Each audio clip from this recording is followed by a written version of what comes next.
Witam Państwa i zapraszam do obejrzenia filmu pod tytułem Syndrom Kinseya. Film ten jest dostępny w internecie w wersji oryginalnej, ale bez polskich napisów, co ogranicza jego oddziaływanie. Okrężną drogą dostała się w moje ręce wersja z polskimi napisami, ktoś więc włożył sporo wysiłku w jej przygotowanie. Jednak nie jest ona dostępna na YouTube. Ponieważ jest to film o ogromnym znaczeniu dla zrozumienia manipulacji, jakiej dokonuje się obecnie w kwestii tzw. edukacji seksualnej, a raczej seksualizacji dzieci i młodzieży, zdecydowałem się zamieścić go na moim kanale z informacją, że robię to bez czyjejkolwiek wiedzy i zgody, ani twórców filmu, ani twórców tłumaczenia. Proszę ten film traktować jako dowód w sprawie.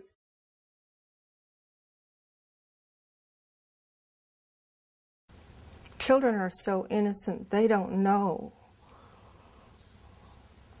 about adults molesting them.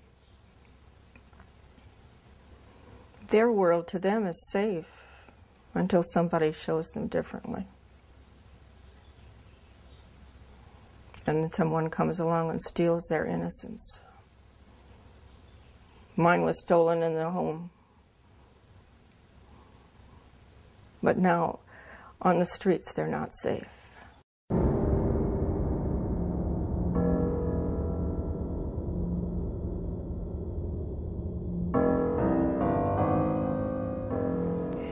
How old were you when you met Dr. Alfred Kinsey?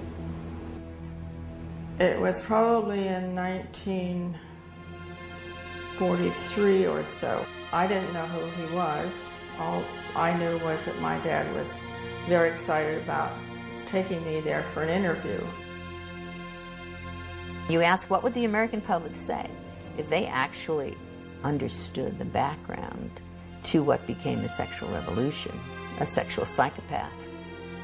Do you ever remember your father molesting you with a stopwatch?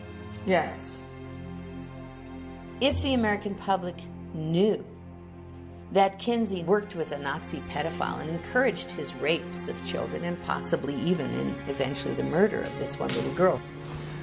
You and I are going to be doing some experiments. This man was the singularly most important individual in the decriminalization of every single law that we had ever had that protected women and children.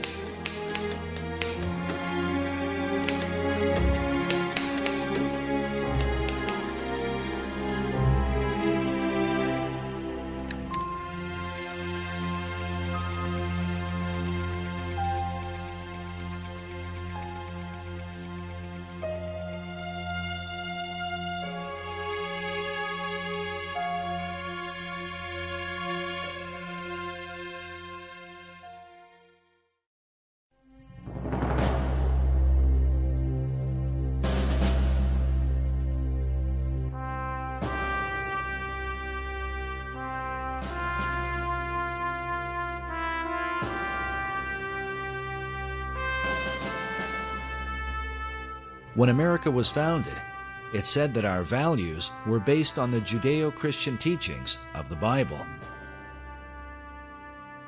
Andrew Jackson once said, "That book is the rock on which our republic rests." But through the 20th century, the view of America as a Christian nation has been hotly debated. Whatever we once were, we are no longer a Christian nation. This nation was founded primarily on Christian principles. Which claim should Americans believe? And by what standard do we determine the moral compass for what is right and wrong in our society? George Washington, in his inaugural address of 1789, said, "The propitious smiles of heaven cannot be expected on a nation that disregards the eternal rules of order and right, which heaven itself has ordained."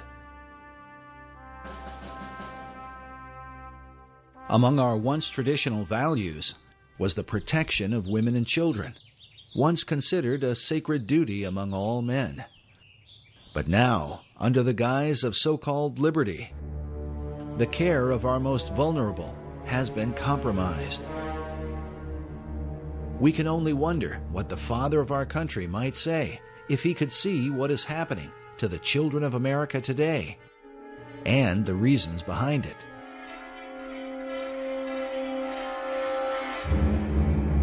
Many of America's children are disappearing. According to the Office of Juvenile Justice, a child goes missing every 40 seconds in the United States. While many of these children are recovered, it is estimated that more than 58,000 of them are abducted by non-family members each year. Parents are continually in fear for their child's safety, even in front of their own home. Predators seem to roam the streets of America like never before, searching for prey to carry out their unthinkable desires. Many of our laws are named after raped and murdered children, whose memories echo through our courts crying for justice. But still, the problem only seems to get worse. And we also see in a lot of these kidnapping and death cases recently by sex offenders that your child can be lost in just an instant. The faces of children who have been lost continue to haunt us as a society, while watching their parents grieve has become part of a national nightmare. Meanwhile, the images of the sex offenders, the men responsible for these horrors, fills us with fear and loathing. And if a child survives their abuse, they often lead troubled lives, haunted by the memory of what they've endured. It is awful. Those kids shouldn't be subjected to this. That's awful. It scars them psychologically forever. It affects their lives. Well, some of the experts say that once a pedophile, always a pedophile, that recidivism is 80 or 90%, if not more. The United States of America has basically become a pedophile's playground. Jessica Lunsford's father, he said, you know, wake up, America. Your child could be next. And sadly, a lot of people want to turn away from the evidence. They want to turn their heads like the proverbial ostrich with its head in the sand because they don't want to face what's going on until they're forced to face it because it becomes their child. Part of the confusion is over why many of our judges send repeat sex offenders back into our neighborhoods, knowing it is simply a matter of time before they strike again. Can the reason be that these same judges are compromised by their own sexual addiction? We know that the judges they're human. They're like everybody else. Cases of judges who are compromised by porn are documented across the country. But the license for such behavior may have been issued in 1970, when Supreme Court Justice William O. Douglas and retired Justice Arthur Goldberg wrote articles for Playboy magazine. But why would an association with a soft porn magazine like Playboy be cause for concern? And how could it pertain to the world of pedophiles? The disturbing answer to this question as our history of this movement unfolds. In 1990, the American Bar Association reported that 80% of convicted child molesters plea bargain and serve no prison time. This statistic undoubtedly put known pedophiles back on the streets in record numbers. But this was a few years prior to the widespread use of the Internet, where the most extreme forms of sexual perversion, and especially child pornography, have become a major factor in conditioning the next generation of sexual predators. In 2006, the law firm of Estee and Bomberger reported that the number of victims of childhood sexual abuse and molestation grows each year. This horrific crime is directly tied to the growth of pornography on the Internet. They went on to say that research reveals that 77% of child molesters of boys and 87% of child molesters of girls admitted imitating the sexual behavior they had seen in pornography they had watched. Basically, people that watch porn act it out. And so with the pedophilia, sure, people are going to see it and they're going to act it out. Because of the huge impact that the porn industry has had, conservative estimates say the highest service revenue on the Internet, over $3 billion a year in income just on Internet porn. And those are very conservative figures. I'm sure they're much higher, with between 500 and 700 new sites coming on a day on the internet. The increase in child sexual abuse cannot be denied. We are massacring our children. It is a holocaust against our children. I've prosecuted murders, I've prosecuted child molesters. And I'll tell you, I get more up in the air when I was prosecuting about the child molester than the murder. I'm not condoning murder. It's not the right thing to do, but it's over. The person's gone. Sad. But that poor little boy or girl, they're messed up for life. I mean, they're going to be carrying that baggage forever. And we as a society better start addressing that. Researchers argue that America's current problem with sexual predators is the fallout from the sexual revolution, a movement said to be inspired by the late Alfred Kinsey and his famous Kinsey reports, first published in 1948. According to the conservative organization Human Events, the Kinsey Report is listed among the top 10 most harmful books of the 19th and 20th centuries. Number 1 on their list was the Communist Manifesto that inspired the deaths of more than 100 million people in the 20th century alone. Adolf Hitler's Mein Kampf that helped to bring about the Holocaust was listed at number 2. While the quotations from Chairman Mao, who founded Communist China, was number 3. At number 4, as the first American title on the list, was the Kinsey Reports. Sexual behavior in the human male, followed by sexual behavior in the human female, which, when first released, was likened to dropping an atom bomb on American society. In 1989, a report from the National Research Council published a statement that American society can be divided into 2 categories, the pre-Kinsey and post-Kinsey eras. How could one man's influence come to define our culture and produce what some consider the most harmful book in American history? It would find its way into every aspect of our decision-making in our lives. Dr. Judith Reisman is renowned for her expertise on the damaging influence of pornography. She has testified repeatedly before the U.S. Congress. Her research has been used by the FBI and by governments throughout the Western world when determining their policies on obscenity.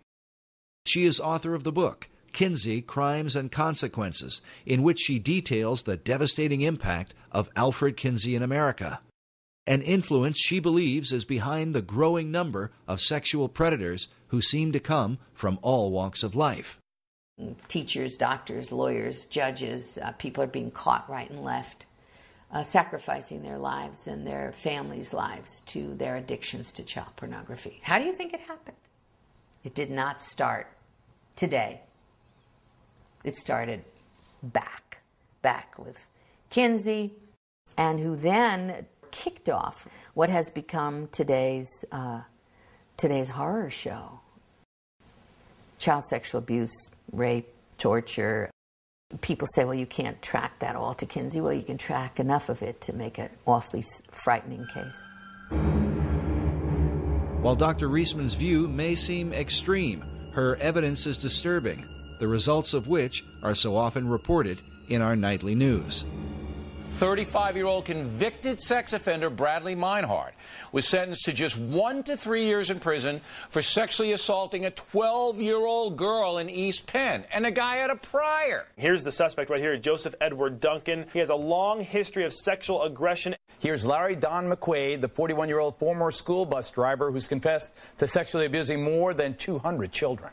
I was able to manipulate parents and children alike, that I was such a nice guy that I wouldn't do something as wrong and disgusting and as that. I consider myself a demon. It's too dangerous for me to be on the street. Should he be released? We tried to protest parole. Unfortunately, as I said, the statute requires his release. I didn't know that the average sex offender predator molests 100 children. I mean, that just makes my outrage even more. For years, Americans have wondered why repeat sex offenders so often receive light prison sentences only to be released back into society. According to Dr. Reisman, the answer is Alfred Kinsey. The laws were changed based upon his fraudulent data, and he was directly involved in those changes. Kinsey went state by state. I have his testimony in California in 1949, telling a committee that was about to toughen the sex laws and toughen up about the laws to protect children because there'd been a murder of 2 little girls. He goes to California to testify in 1949 that you should release everybody, that pedophiles and pederasts did not repeat their crimes, that parole was absolutely critical. That would reduce our sex crimes. The committee believes him. They reduce all of our sex crimes. They parole people, and they haven't stopped. When the Kinsey Report was first released, the famous ACLU lawyer Morris Ernst wrote that virtually every page of the Kinsey Report touches on the legal code. He told the legal profession that no bar association, law school journal, or lawyers' committee can consider sex laws without the Kinsey study. According to Westlaw, the most widely used legal database, between the years 1982 to 2000, there were approximately 650 citations to Alfred Kinsey. The model penal code that was adopted just after 1955 was based on Kinsey's research. This is a flow chart I put together to describe how the Kinsey research gutted American laws. Through the American Law Institute, ALI, the American Law Institute Model Penal Code, 1955. That was where protections were then removed for women and children from American law system. The U.S. justice system from 1948 to today, that's what this is about. After publishing his reports, Kinsey traveled the country, giving lectures at universities and testifying before lawmakers. He was received as the leading scientific expert in the world on human sexuality. In particular, he discussed laws concerning sex offenders and the education of children. Of children, he said 100% of are orgasmic from birth. Therefore, children can benefit from sex with adults and even incest, which is illegal. So we need to lower the age of consent. He was working toward making everything legal, but that's all right. Children need early explicit school sex education since they're sexual from birth, which was illegal at the time. Now it's everywhere. They need masturbation and hetero and homosexual acts to be taught to them, which was illegal, and now it's being taught. And about parole, Kinsey said that sex offenders rarely repeat sex crimes. Therefore, all sex offenders should be paroled, which is exactly what started to take place. Part of Kinsey's defense of pedophiles was that children were not really harmed by sexual contact with adults. Therefore, it made no sense to incarcerate pedophiles for lengthy prison terms. 1950, Rockefeller funded the American Law Institute Model Penal Code. 1952, a Harvard Law Review called for a code to change our sex laws in accordance with what Kinsey had objectively found. And then in 1955, the code was created and sent out to all legislators in the country via these important people, judge, lawyers, sociologists, lawyers, and so forth. And from there, that went the ALI model, the sex offenses section, sent to states all over the country, adopted all or in part beginning in 1956 here and moving on to Illinois, to Minnesota and so forth, and all other states of the Union. As Dr. Reisman noted, the Model Penal Code was financed by the Rockefeller Foundation. Not coincidentally, the Rockefeller Foundation also financed the research of Alfred Kinsey. In the 1950s, a congressional committee was formed under Congressman B. Carroll Reese to investigate the influence of the large tax-exempt foundations, including Rockefeller.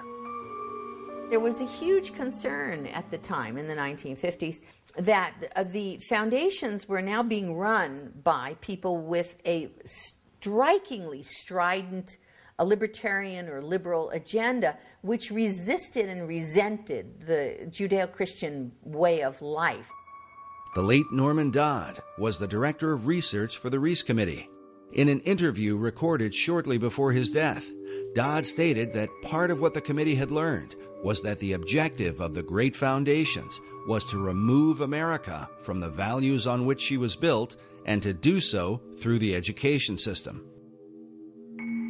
What we had uncovered was the determination of these large endowed foundations, this Carnegie Endowment story and the Ford Foundation, and the Guggenheim and the Rockefeller Foundation, all working in harmony toward the control of education in the United States.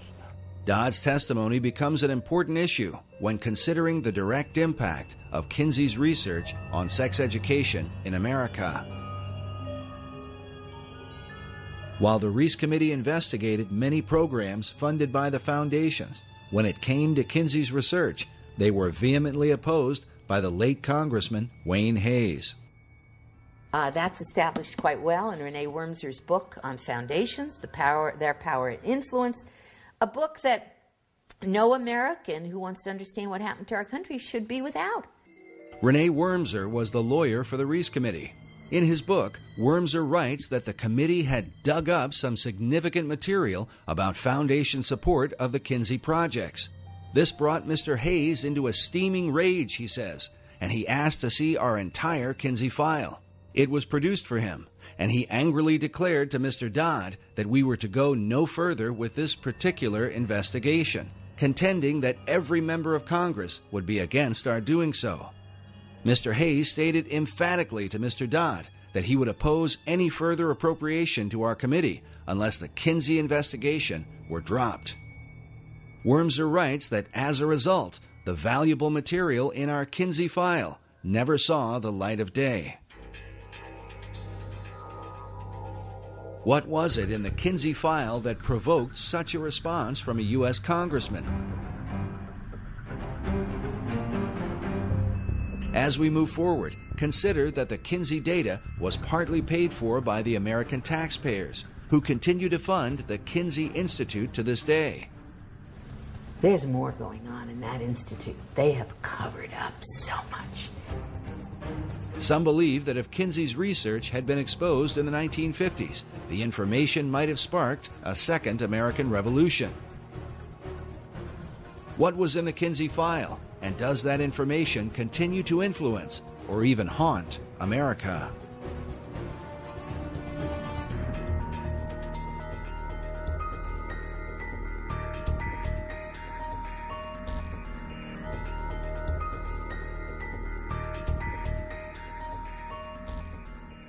Through the 1930s and 40s, Alfred Kinsey conducted thousands of interviews with both men and women, taking, as he called it, their sexual histories. The purpose of his study was to discover the sexual behavior of the average man and woman in America at the time. Kinsey was a professor at the University of Indiana in Bloomington. Despite his Christian upbringing, he would come to reject the Judeo-Christian belief of his family in favor of Darwinian philosophy, accepting the idea that man is simply a more highly evolved animal. Kinsey, as a zoologist and biologist, considered, rightly, that humans are animals, although lots of people hate to admit that. Kinsey's expertise had been the study of the gall wasp. He spent years collecting and cataloging thousands of them. Noticing the countless differences in these insects, he concluded that such variations must also be true of human behavior.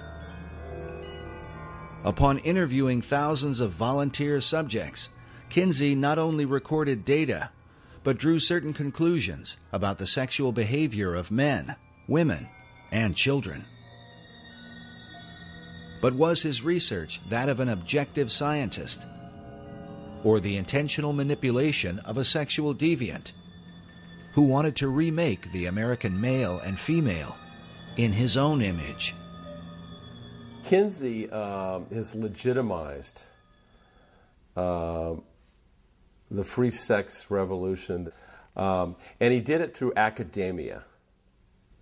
But what's interesting, according to research that's been done on this gentleman, this guy was a pervert himself. Kinsey's critics claimed that his real motive was not science, but a social agenda to change the morality of America, something admitted by Kinsey biographer Jonathan Gathorne Hardy. It's abundantly clear as you go into it that there was a very large social agenda. He didn't just want a greater tolerance and sanity from understanding the facts of sex. He thought it was quite monstrous the way homosexuals were regarded. in general, there was a very powerful social agenda, which is perfectly plain when you read the book, from the polemic right the way through it, and was perfectly plain at the time to the people who worked with him. When the Kinsey reports were published, they shocked the country, because the behavior that Kinsey described did not at all represent what most Americans believed about their own sexuality. Consider that Kinsey was documenting the behavior of the World War II era, those that Tom Brokaw called the greatest generation.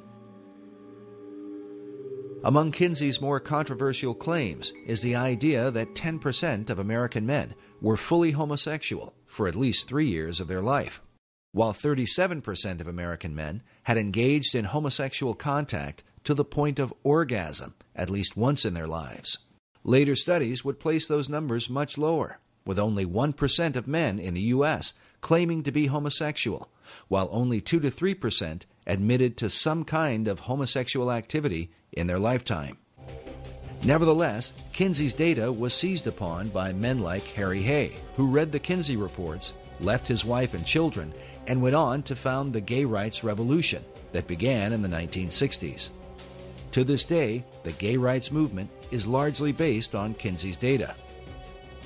Kinsey also reported high levels of premarital sex, claiming that 69% of American men had visited prostitutes and that 50% of married men were guilty of adultery. Again, a later study done as early as 1960 by Phyllis and Eberhard Kronhausen would find that the levels of sexual promiscuity among males were much lower than Kinsey had reported.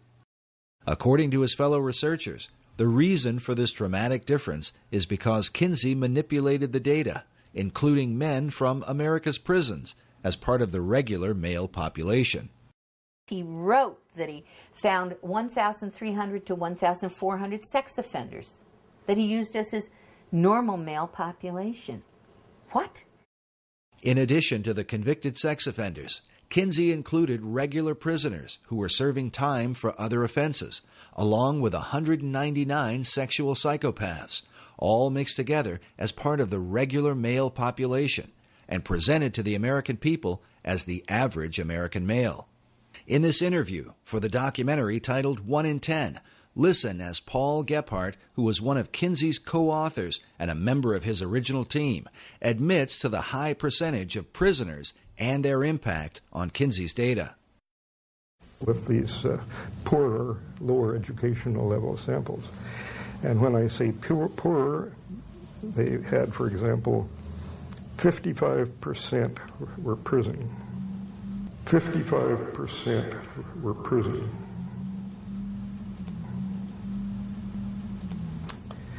And I think that has a definite effect. We know we didn't have enough non-prison people to do much of a comparison, but he didn't do a comparison. He simply took the prison people he got and used them with that less than college educated sample. But the trouble was, by, you might say, emphasizing the less than college educated sample, he introduced a lot of errors into the data.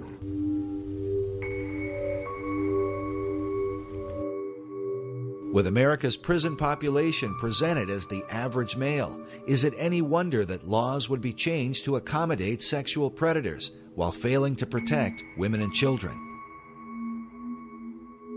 To create high levels of homosexual activity, Kinsey also went into Chicago's underground, into gay bars and homosexual bathhouses, and incorporated the radically gay population into his regular male data, along with bootleggers, gamblers, male prostitutes, ne'er-do-wells, pimps, thieves, and hold-up men, all this according to his own report. Kinsey used similar tactics to redefine the average American female. They use this picture all the time to try and show the American public that they were interviewing average American women, all right? Except that this was their secretary. Okay, this is a secretary at the Kinseya Institute, and they would always label her as though she was just some average American woman. Sometimes they put Kinsey in the picture interviewing her, and sometimes they put him. And now, after I exposed that in one of my books, the Kinseya Institute has now admitted on its website, you know, they give the name of her so it doesn't look as though they're trying to phony the thing. To create high levels of female promiscuity among American wives, Kinsey redefined married women to include any woman that had lived with a man for at least a year, a broad description that could include prostitutes who had lived with their pimps. In fact, prostitutes were a subculture that Kinsey specifically sought out, mixing them in with the regular female population. As a result, Kinsey's report stated that some 50% of American women engaged in premarital sex, while 26% of married women were supposedly involved in adultery. Kinsey went on to report that an incredible 87% of unmarried women were having abortions, while 25% of married wives were also aborting. It was these high percentages, shocking even by today's standards, that would help to legalize abortion in the years that would follow. For decades, Dr. Judith Reisman has argued against what is often referred to as Kinsey's junk science because of its dramatic and devastating impact on American law and society. Corrections starts to enact all of this into corrections decisions. In the legal profession and law schools, now Kinsey would be taught as part of the legal structure via the American Law Institute Model Penal Code. That ferrets out into the private and public education, becomes our sex education, is in our American Law Review journals. It's found in parole through corrections, state and local, and criminal, civil, family, and juvenile justice. And expert witnesses then from the sex world begin to inform this whole structure. Ladies and gentlemen, we have had a real dirty deal. We have, as that FBI agent said to me, the head of the FBI Behavioral Science Unit, after he saw my work on Kinsey and on Playboy, he said to his sons, "Guys, we have been conned." Dr. Reisman is not alone in her conclusions, nor was she the first to discover these things. As Reese Committee lawyer Renee Wormser states in his book, the much-publicized Kinsey studies base an advocacy of criminal and social reform on the very unscientific material which Dr. Kinsey had collected. Wormser went on to cite psychiatric historian Albert Deutsch, who said of the Kinsey reports that so startling are its revelations, so contrary to what civilized man has been taught, that they would be unbelievable but for the impressive weight of the scientific agencies backing the survey. Wormser comments saying, "Note how impressive is the word scientific and how false." But he goes on to suggest even more, revealing that, according to the Reese Committee, the postmodern thinking in America today is no mere accident, but has been intentionally created by the elite foundations as part of a greater agenda, one in which the work of Kinsey plays no small part. The Reese Committee wrote that it seems to this committee that there is a strong tendency on the part of many of the social scientists whose research is favored by the major foundations toward the concept that there are no absolutes, that everything, including basic moral law, is subject to change, however fundamental it may have been deemed to be under our Judeo-Christian moral system. The puerile doctrine that change is always necessary has led many of these scientists to believe that there are no longer any inalienable rights. They deem themselves justified, with the support of foundation grants, to label their prejudices as truth and to experiment with society.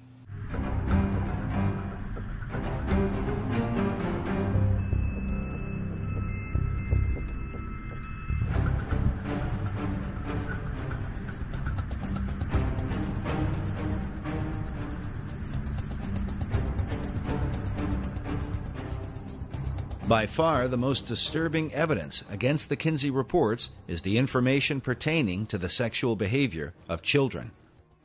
This was something noted in the 1950s by Professor Albert Hobbs, who wrote that, according to Kinsey, a child molester may have contributed favorably to a child's later sociosexual development. The child sexual data was more fully exposed by Dr. Judith Reisman in the 1980s, who brought the even more disturbing allegation that Kinsey had trained multiple pedophiles to molest children while using stopwatches to record so-called scientific data. This man, this Kinsey, had been responsible for the rapes and tortures of hundreds, actually it looks like thousands of children. Needless to say, the Kinsey Institute today denies Dr. Reisman's allegations. They maintain that all of the child sexual data came from one man, who just happened to keep detailed scientific records of his encounters with children. This lone pedophile theory was developed by Dr. John Bancroft, who became the director of the Kinsey Institute in 1995. Bancroft not only argued that the data came from just one man, but that Kinsey supposedly only got hold of the information years after this pedophile was finished raping kids. This is contrary to Kinsey's own report, in which he admitted to at least 9 pedophiles from whom he obtained information. But in this 1995 interview on Canadian television, Dr. Bancroft says that Kinsey only referred to 3 or 4 pedophiles, and then insists that in reality it was only 1. When questioned about the obvious inconsistency, Bancroft's argument is that Kinsey simply lied about his research. Listen now as this Canadian journalist seems to get uncomfortable during the interview. Did he make it clear in the report that the conclusions on the sexual capacity of 317 children were based solely on the evidence of one sexual criminal? No, he suggested that it may have been from 3 or 4. I don't think that is a particularly important difference. Kinsey... But isn't that conspicuously misleading? I think he was misleading. I think that he I'm sorry, you don't think he to... was misleading? Forgive me? Yes, I think he was misleading, but I don't think it was a misleading of any consequence. He was concerned about his maintaining confidentiality. Throughout his volumes, he tended to avoid drawing attention to any particular individuals. It's not significant that the conclusions of a study on the sexual responses of children come solely from a man who really has who's a deviant? Doesn't he have a skewed perception of child sexuality? Well, that was just one type of evidence. Next, the journalist asks why it took so long to discover that the information came from a single pedophile, rather than multiple pedophiles, as Kinsey had reported. Bancroft's only answer is to say that he worked it out once he became the Kinsey Institute director. Why did it take so long to set the record straight?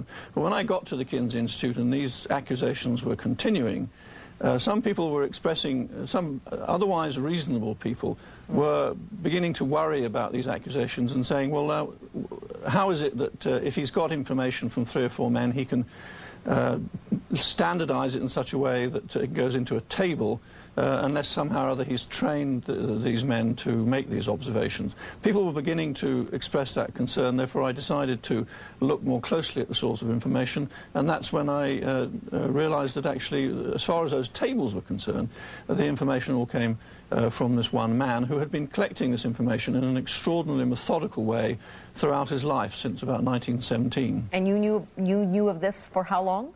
That it was that Kinsey was misleading in this? I worked out that there was one man involved soon after I came to the Kinsey Institute, and shortly after that we issued a press statement from Indiana University making this point clear. So, I'm sorry. That was at the beginning of September. What the criticism is also, and it's significant, is that Alfred Kinsey was guilty of academic dishonesty, and if the Institute if the Institute would have been more forthright, the people from the political and religious right wouldn't have the kind of ammunition that they now have to try to not only discredit Kinsey but the teaching of sex education in schools. There is no reason to say that Kinsey has been dishonest. He probably had a good reason for obscuring whether it was 1 or 3 men. That is a minor detail. The minor detail of Kinsey's data may have had a major impact on America's children, especially when one considers that now, decades later, 1 in 4 teenage girls are currently infected with some kind of sexually transmitted disease. And according to the White House Office of National AIDS Policy, in the U.S., it is estimated that 2 young people aged 13 to 25 are infected with HIV each hour. Is this the devastating fruit of Kinsey's sexual revolution? Furthermore, should Americans trust information about child sexuality from child molesters who were raping kids? As Dr. Bancroft has admitted, Kinsey's pedophile data directly impacts sex education in America. The specific findings about these children are totally irrelevant to modern sex education. But where did Kinsey get his information? Did it really come from just one man? The allegedly lone pedophile that Bancroft and the Kinsey Institute point to was known as Mr. Green in Kinsey's research. His real name was Rex King, a man who kept written diaries in which he claimed to have molested more than 800 children. Like most pedophiles, King was never caught and never served a day in prison. The Kinsey Institute usually presents King as a man who simply kept meticulous records and mysteriously came into contact with Kinsey. This same idea was presented in the Hollywood film Kinsey, starring Liam Neeson. But what Kinsey supporters do not reveal is that Mr. Green had been personally trained by Kinsey's mentor, Dr. Robert Dickinson. Something admitted by Paul Gephardt in the 1998 British documentary, Kinsey's Pedophiles. Kinsey was told about Green by his own mentor in sex research, Dr. Robert Dickinson. Dickinson had collaborated with the paedophile for several years and taught him how to record his child abuse in scientific detail. He told him how to measure things and time things and encouraged him to... he knew he was going to do his ordinary behavior anyway. Dickinson couldn't have stopped him from being a pedophile. But he said, at least you ought to, do something scientific about it, so it won't be just your jollies, it'll be something worthwhile to science. So he gave him some training by letter and correspondence. Gephardt has also admitted that Mr. Green's child abuse data played an important role in the Kinsey Report's view of child sexuality. Gephardt said, Green contributed a fair amount to our knowledge and medicine's knowledge of sexuality in children. We made our point that children are sexual from birth. But the sexuality of these children was determined because, according to Kinsey's interpretation, the children supposedly enjoyed the molestation while it occurred. If we're talking here about science, you do not ask a rapist if his rape victim enjoyed the rape, and then translate that to the American public as science. Well, nobody minds being raped. They all enjoy it. We asked these experts, and the experts have told us. The experts were the rapists. Dr. Clarence Tripp, one of Kinsey's original team members, offered this comment on Green's molestation of children. Well, here's this man with hundreds of contacts. There was never a charge against him. He was never arrested for anything. All the children thought he was wonderful. All the mothers thought he was wonderful. There are two, I suppose, lest you get contradicted, there are two instances in which a young boy or girl, I guess it was, I don't remember, didn't complain. They agreed to the sexual contact, but then they found it very painful and yelled out when it actually took place. This was because they were very young and had small genitalia, and Green was a grown man with enormous genitalia, and there was a fit problem. The idea that the children enjoyed being molested by Mr. Green is shocking enough, but the suggestion becomes even more appalling with the testimony of Jonathan Gaythorne Hardy, a Kinsey biographer who is one of the few people who have been allowed to view Kinsey's private records. Speaking about their practice of keeping files secret, Hardy said, "The Kinsey Institute is nervous people will read the journals. Rex King described having sex with this little girl, this little boy. I think the Kinsey Institute felt right-wing figures would pluck out things. I think they are right to keep them under cover. There are descriptions of King buggering boys nigh on 13 who doesn't enjoy it. I mean, it's quite sort of harsh stuff, some of it." But the most disturbing evidence comes from Kinsey's so-called scientific tables, wherein he describes the sexual responses of young children. When I was reading Kinsey's book in the first place, and I looked at the tables, table 30, 31, 32, 33, 34, and these were tables with ages of children on the left-hand side, and then orgasm in one panel, and timed orgasm, time of orgasm in the next one. In Kinsey's tables 31 through 34, he documented the timed orgasms of children as young as 2 months old, recording their responses down to the 10th of a second. The findings are so extreme that one child, a 4-year-old, is said to have had 26 orgasms within a 24-hour period. For Dr. Reisman, the obvious question was, where did Kinsey get such information?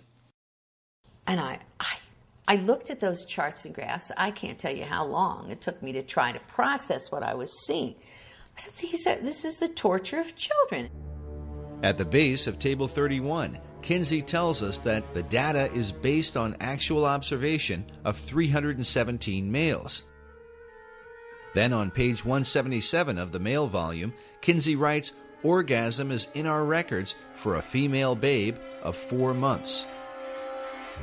But how would anyone recognize such a response in a young child? Kinsey wrote that among pre-adolescent boys and among younger females, orgasm is not so readily recognized, partly because of the lack of ejaculate. And so I said, what did this man, this Kinsey, call an orgasm? Right. I mean, it's an obvious question, isn't it? I mean, first of all, this was not possible, but second of all, what did he call? Well, I saw he documented it on page 160 and 161 in Kinsey's book, Sexual Behavior in the Human Male. He described specifically what he called an orgasm amongst these children.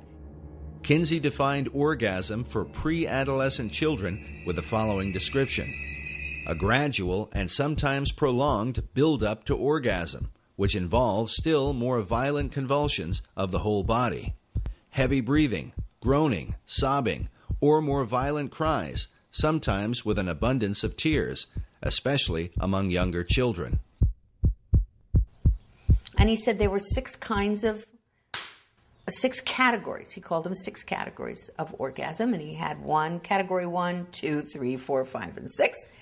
And included in these categories of what he called an orgasm were screaming, writhing in pain, hysterics, especially among younger children. He put that in parentheses, especially among younger children, parentheses. He said that the children had convulsions. Those were his words. He said they fainted. He said they struck the partner. He called it the partner. This is the man who's raping the child. Okay. They struck the partner and tried to get away. And he said that those were all examples for him, of orgasm. Kinsey made it clear that this data was supplied by adult observers, who were defined as pedophiles by Kinsey's own team members, as you will hear later on. Kinsey wrote, "Some males suffer excruciating pain and may scream. The males in the present group, by which he meant pre-adolescent boys, become similarly hypersensitive before the arrival of actual orgasm, will fight away from the partner, and may make violent attempts to avoid climax, although, he said, they derive definite pleasure from the situation." Kinsey biographer James H. Jones was a 1998 Pulitzer Prize finalist for his biography on Kinsey. In the Yorkshire documentary, Jones had this to say about Kinsey's description of child orgasm. If you read those words, what he's talking about is kids who are screaming, kids who are protesting in every way they can the fact that their bodies, that their persons are being violated. At that point, reading that, I said, the only person who could write that would be, number one, a pedophile or a pederast, because these were boys. It was homosexual abuse of boys. And a sadomasochist. That is, the only human being in the world who could call an orgasm something that involved people throwing up, I mean, having convulsions, fainting, screaming, crying. The only person who could do that is someone who experienced that themselves. And that had to be a sadomasochist. And the only person who could apply their sadomasochism to an infant and a child would be a pederast, a rapist. And that's what Kinsey did in that book. Kinsey's own sadomasochistic tendencies have been documented by a number of biographers. James Jones revealed that Kinsey once climbed into a bathtub and circumcised himself with a pocket knife without the benefit of anesthesia.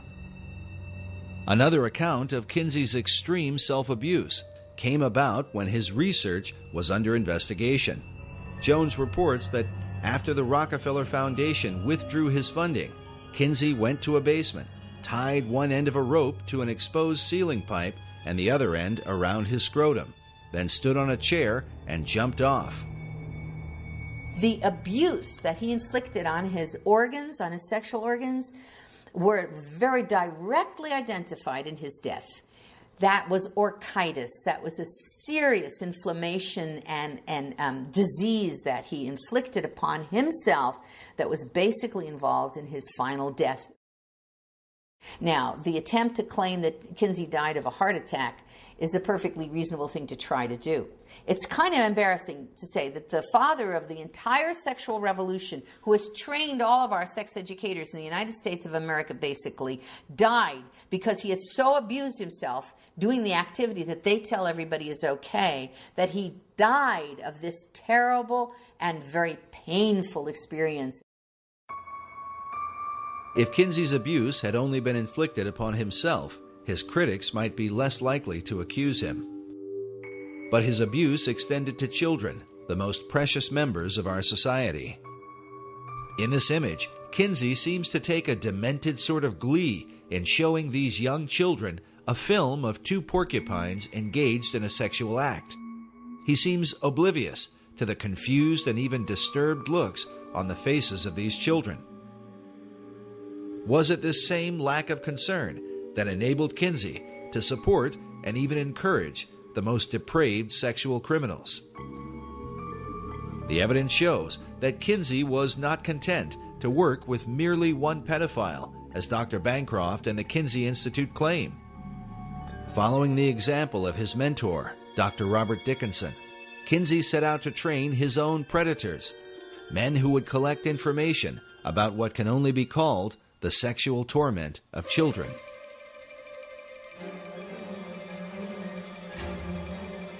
Dr. Clarence Tripp was Kinsey's photographer who filmed and photographed sex scenes in the attic of Kinsey's home in Bloomington, Indiana. In 1990, Tripp was interviewed on The Phil Donahue Show, along with Dr. Judith Reisman, who appeared to defend her first book exposing Kinsey. Well, don't look now, but they're attacking Dr. Kinsey again. The book is titled Kinsey, Sex and Fraud, The Indoctrination of a People. During the show, as Clarence Tripp began to defend Kinsey's research, even Phil Donahue, with his liberal views on sexuality, became uneasy at some of Tripp's bizarre comments about the molestation of children. We should say that you are the author of The Homosexual Matrix, a book which got quite a positive response from... I want to agree with Reisman on one point. I think we really ought to talk about the child stuff before we mix in the right, well, make your point, homosexual stuff.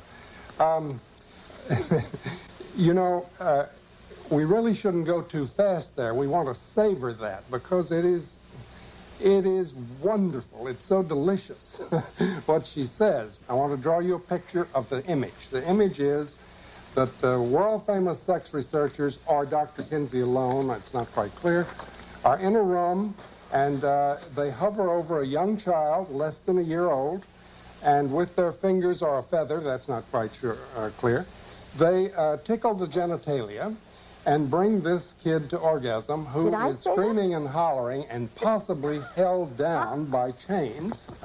And drugged. It's all too glorious. Well, make your point. I hope that you don't.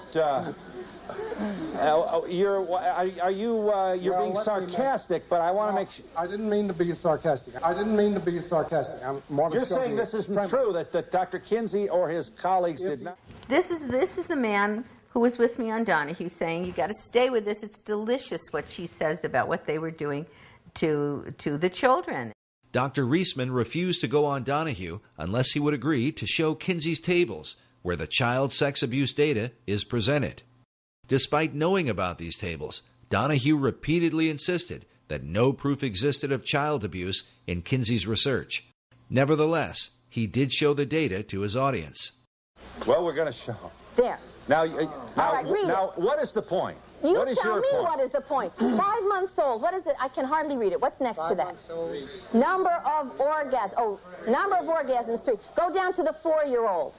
You see the 4-year-old there? Yeah. There, bottom one. Yes, 4-year-old, 26 orgasms in 24 hours. Tell me, Phil. Tell me, Phil. Does a baby sleep?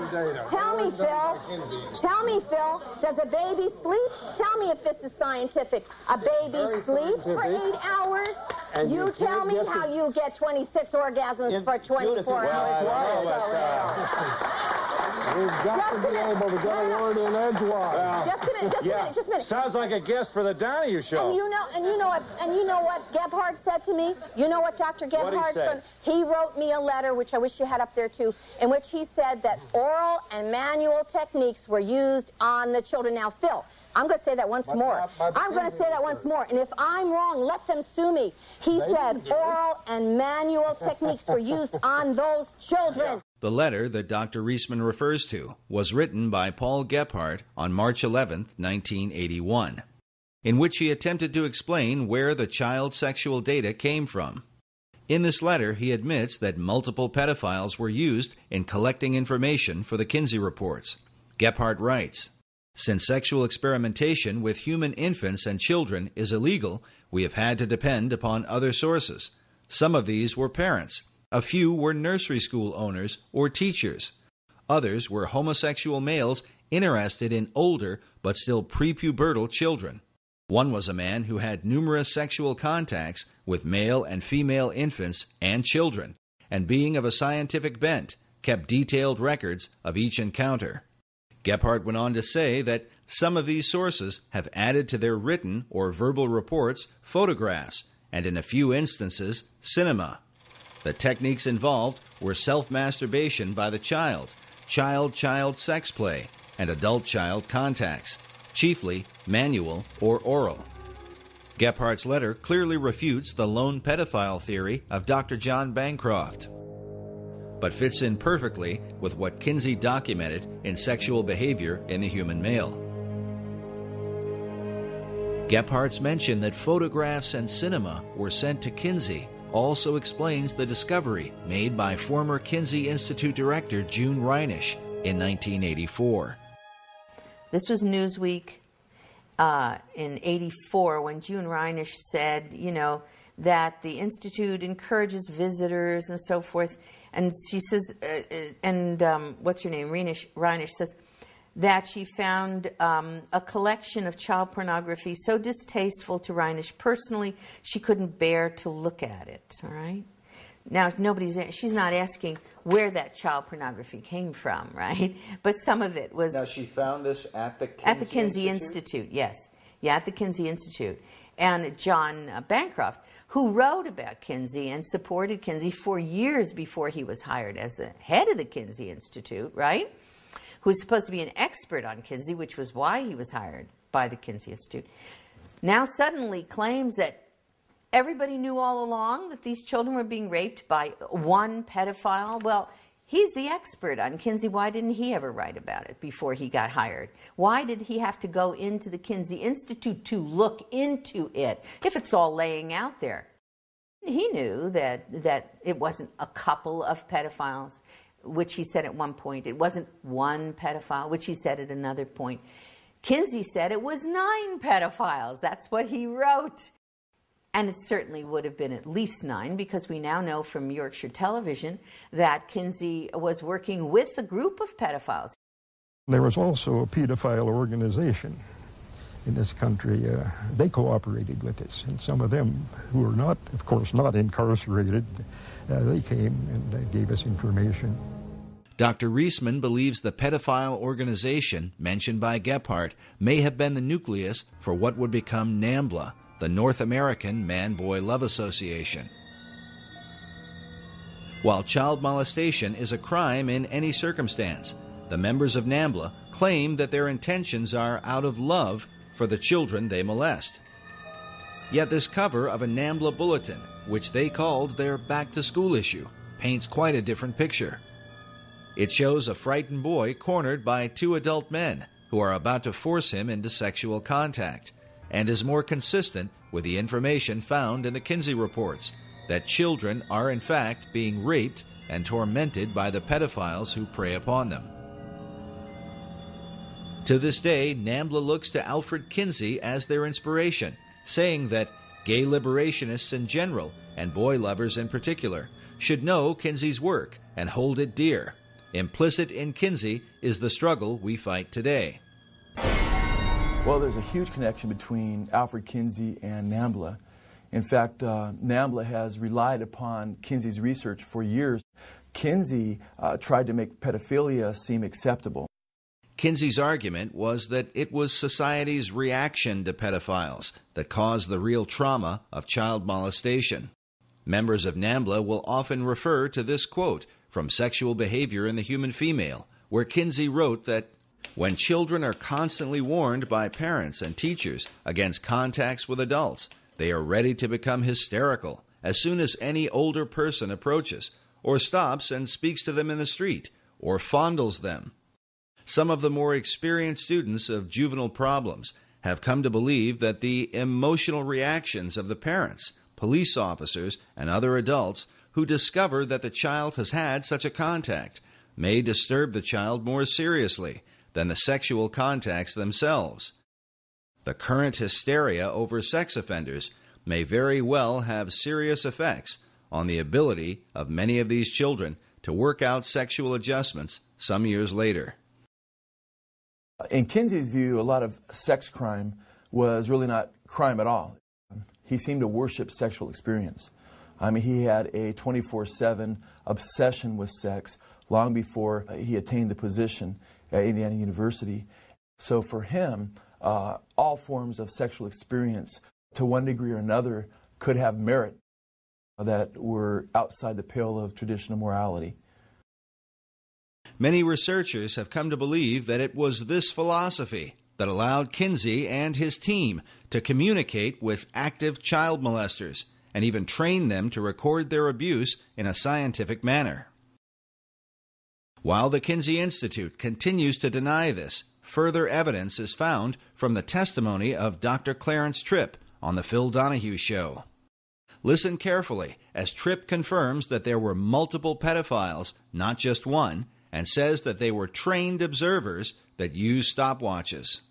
I'm going to say that once more, and if I'm wrong, let them sue me. He said oral and manual techniques were used on those children. Yeah, what American is going to defend that? How does C.A. Tripp respond to that? She's talking about data that came from pedophiles, that he would listen to only pedophiles who were very careful, used stopwatches, knew how to record their things, did careful surveys. And these she resents very much, but they're very important. So he interviewed people who were known criminals. I assume, were they in prison at the time? Oh, certainly not. But they were, in her sense, criminals because they were pedophiles. But they were trained observers. Oh, in her sense, they were criminals because they were pedophiles. They're raping children and they're not criminals. You're going to defend Nobody was raping children. What they were doing... What do you call sexually, manually, and orally abusing a baby, and you're a bloody pedophile? We also have an interview that that was a phone interview that I have a copy of. It's in my book, between Gebhard and Dr. Muir, who was my editor, in which Gebhard admits that they told the pedophiles to use stopwatches. The interview Dr. Reisman refers to took place on November 2nd, 1992, between Dr. Gordon Muir and Paul Gebhard. Dr. Muir also appeared on The Donahue Show as the editor of the book Kinsey, Sex, and Fraud. On the show, he confronted Clarence Tripp. And you're telling me that Kinsey came across in an interview sample of 5,300 people, he found pedophiles who had stopwatches, just happened to have stopwatches, just happened to have all that data handy? Some 2 years later, in a phone interview, Dr. Muir would pursue a similar line of questioning with Paul Gebhard, one of the original co-authors of the Kinsey Reports, who succeeded Alfred Kinsey as the original director of the Kinsey Institute. Listen carefully how Gebhard admits that there were multiple pedophiles that he and Kinsey worked with, how they actually encouraged some of the adults to molest children, and that it was at the instruction of Kinsey and his team that they used stopwatches. Table 32. Yeah, the table's all right, but these all were done with stopwatches necessarily. It says below table 32, the legend says duration of stimulation before climax. Observations timed with second hand or stopwatch. So second hand or stopwatch. Okay, well that's, you refreshed my memory. I had no idea that it was used on that many. Well, my question to you is this. Who did that? Who did the timing? It was dependent on who it was. Most of it was done by one individual, a man with some scientific training, but not a known scientist. The other cases were done by parents at our suggestion. And let's see, then there were some that were done by nursery school personnel. Was that at your suggestion too? Yes. When these people would report to us, they saw childhood sexual activity, we asked them to watch it and take notes, and if possible time it and report back to us. Some of the stimulation was clearly being done by adults themselves, isn't that correct? Yes, that was pedophiles. Or it was particularly one man, but there were several pedophiles that gave us data. But since they were all doing the same thing and reporting on the same thing and taking the same measurements, it looks like it was organized ahead of time. Is that right? No. No, we just simply asked anyone who had any data on childhood sexuality to tell us about it. Well, what about the cases then, which it says in the book, some of them were followed up for several years to make sure that true orgasm was involved. That looks like prospective planning there. Yeah, but not on our part. You mean pedophiles just took it upon themselves to do follow-up experiments to find out if true orgasms were involved? No. We had some. Try this again. At this stage of the interview, Gebhard engages in a bit of wordplay, but listen carefully as Dr. Muir gets to the point with him. Once we ask people about giving us their observations, we would ask them later, too. In other words, if there were some pedophiles who reported their data to us, and if they got in contact with us later, we would then ask them more about it. We follow up on by re-interviewing people occasionally. We call them retakes. I think that's mentioned. Right, it is. But I mean, what I'm trying to get at was, this sounds like it was a little bit of prospective planning here. No. We did not plan and organize any Masters and Johnson-type experiments with children, period. Never did. So, do pedophiles normally go around with stopwatches? They do if we tell them that we're interested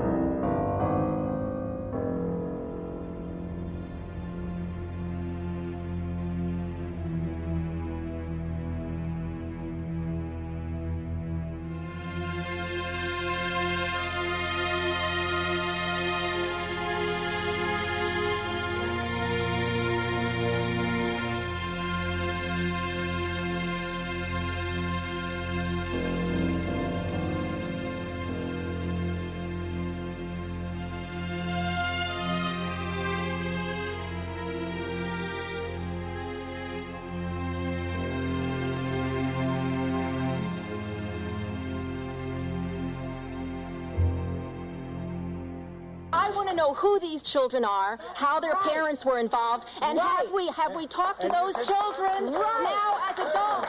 When I wrote to the Kinsey Institute and I asked, what about these children? They just casually wrote me back. Gebhardt casually wrote me back that, well, we never had any follow-up on these children. It was too expensive, he said, or just impossible. What does he mean there's never been a follow-up? You just talked about men who are raping children, at least 317 children. Now we're looking at, it comes up to maybe 2,035 at minimum, probably. The youngest 2 months of age, and you call yourselves, quote-unquote, scientists, and you've never even followed up. That's a lie. There's got to be some information, and if it was good information, if they had found out that these children were completely unharmed, lived fine lives, we would know about it. They would have passed that information on to us so fast.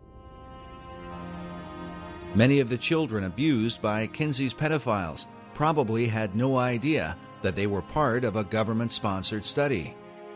Most likely living out their lives in suffering and confusion about what had happened to them.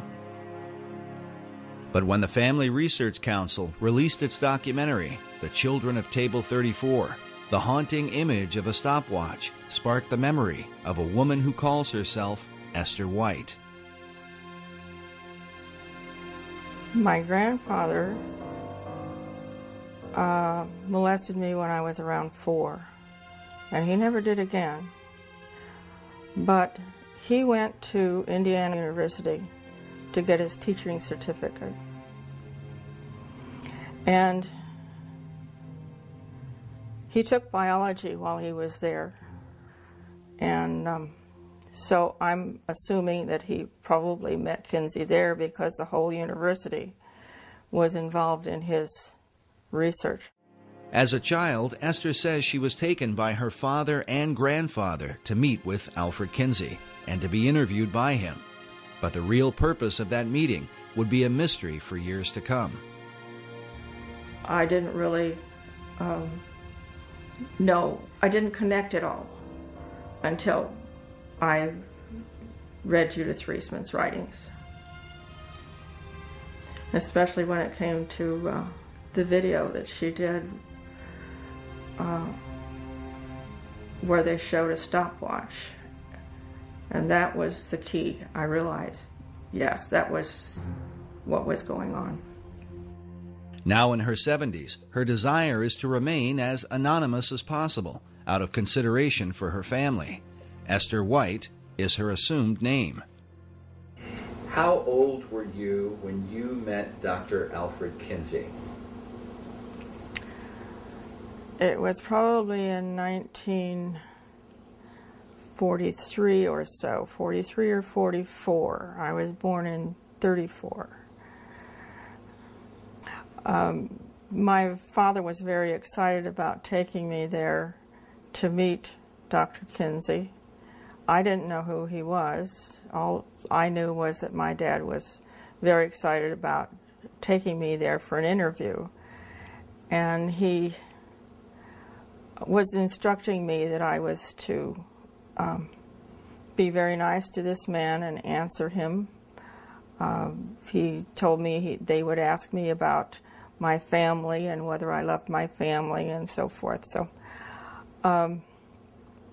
when we got there, it was at my grandfather's and great-grandmother's house. And Mr. Kinsey and his 2 colleagues were late in getting there because it was winter time. And he was doing a seminar at Ohio State University. This was in Columbus, Ohio. And when he came, he was in very much of a rush because they were so late. And he kneeled down in front of me and asked me questions about whether I loved my daddy, whether I loved my family. And of course I said yes, because I did. I loved my family. And the interview was very short. There was a man with him that had a clipboard who was taking down my answers to the questions. I can't remember all the questions he asked, but it was probably a 5 or 10 minute interview. And just before they left, my grandfather said, "What about the check?" And he says, "Oh yes, I almost forgot." Who said that, Kinsey? Kinsey said that. And so my grandfather took a check from him, and Kinsey said, "I made it out to both of you because I didn't know which one was going to get the money." The disturbing implication is that Alfred Kinsey used taxpayer money via the Rockefeller Foundation to finance pedophiles who were actively molesting children. Why would he pay them? For what? At the time, I didn't know for what. Many years later, I had found out that my dad had actually helped Alfred Kinsey do research for his book. Esther's own father had been molesting her for years and sending information to the Kinsey Institute. When Kinsey's book, Sexual Behavior in the Human Male, was released, her father showed her a copy and boasted that he had helped to write it.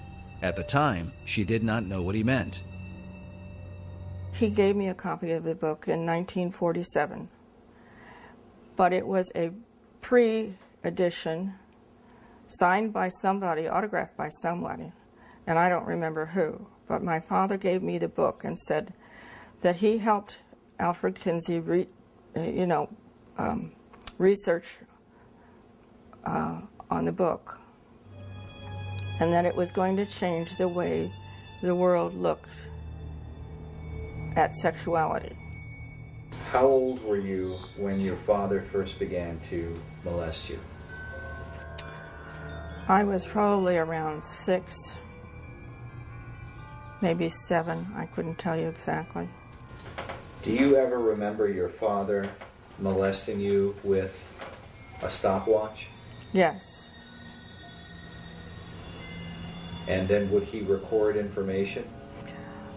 There were papers on the dresser, and I saw one of the papers one day, and it had a lot of questions on it. And there were little boxes to check those things off when those things were done.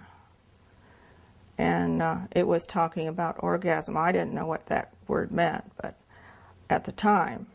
And when I asked him what that word meant, when I saw it on the paper, he grabbed the paper, put it in a brown envelope, and he said that he was late in sending this in. And he put it in this big brown envelope.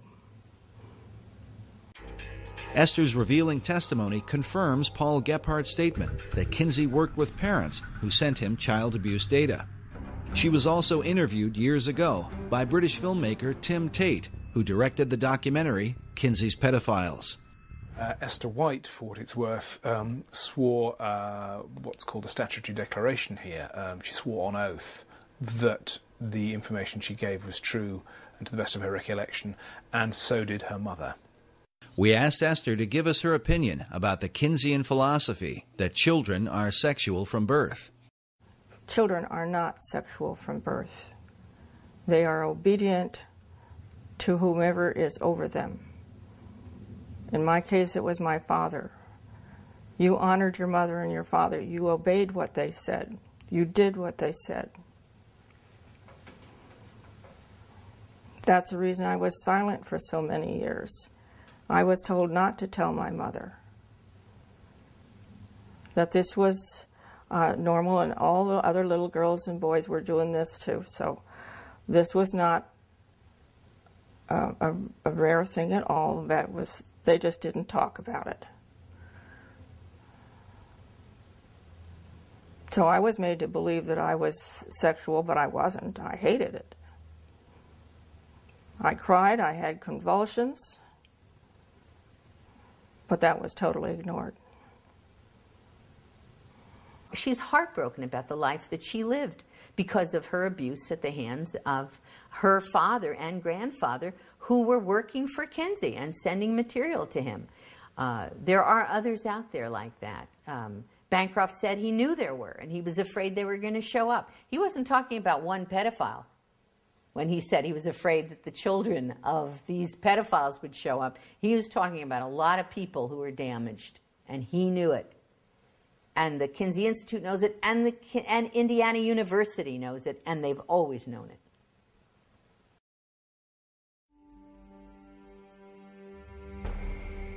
Kinsey would have done business with the devil if it helped the research, and this is true.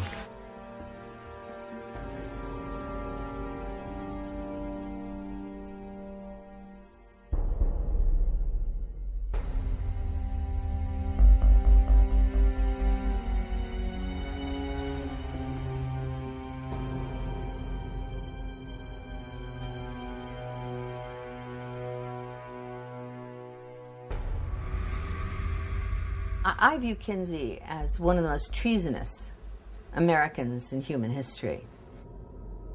The charge of treason might sound a bit extreme, but the evidence shows that Kinsey's desire to document the most depraved sexual behavior led him to work with a man who seemed to personify evil itself, a Nazi pedophile named Dr. Fritz von Balusek.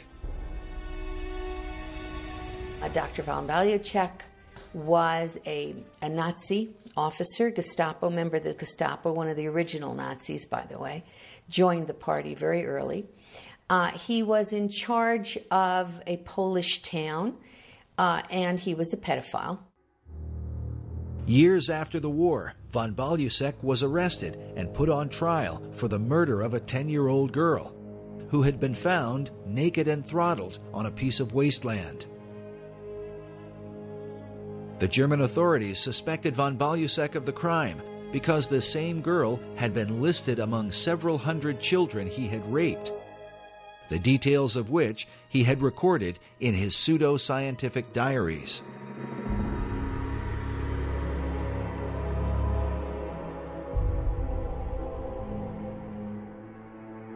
The German newspapers called him the most important pedophile in the criminal history of Berlin. During the war, von Balusek used his authority as a Nazi officer to fulfill his pedophile desires. The full number of children he abused and ultimately murdered is still unknown.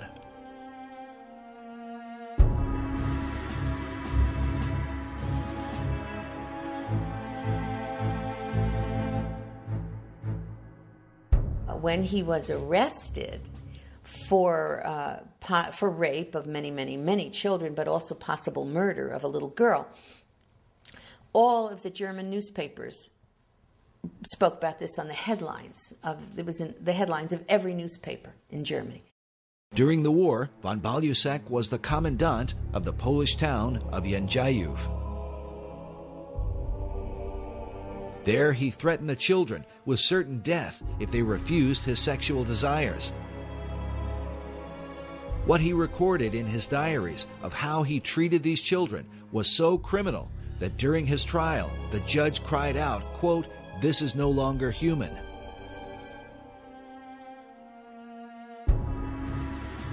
He had told the children that it was either the smokestacks or it was him. And it turned out that all the children ended up apparently in the smokestacks anyway.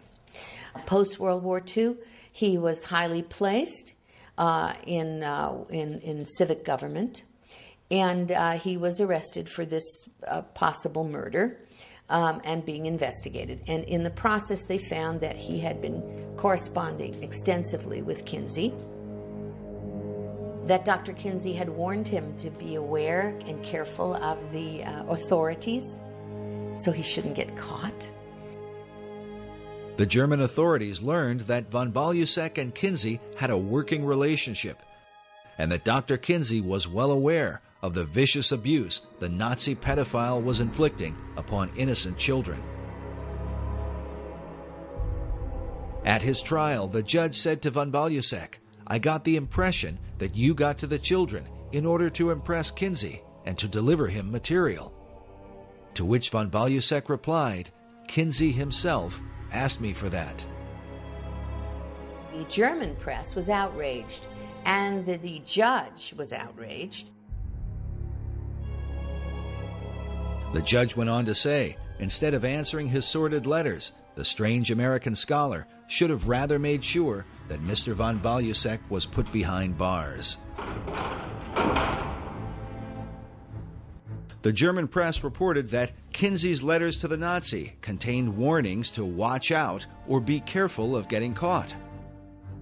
They wrote that in his diaries, von Balusek stuck in the letters from the sex researcher Kinsey, in which he'd been encouraged to continue his research. He had also started relationships to expand his researches. One shivers to think of the lengths he went to.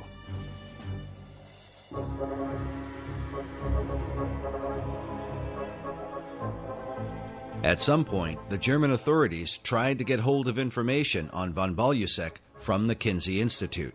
The Kinsey Institute, even though they knew they were dealing with a Nazi and a paedophile, when the German authorities wanted, for the purposes of this murder investigation, wanted to get hold of that information, the Kinsey Institute refused, and Gebhardt said to me, and indeed on camera, that they would have destroyed any evidence before they handed it over to the police.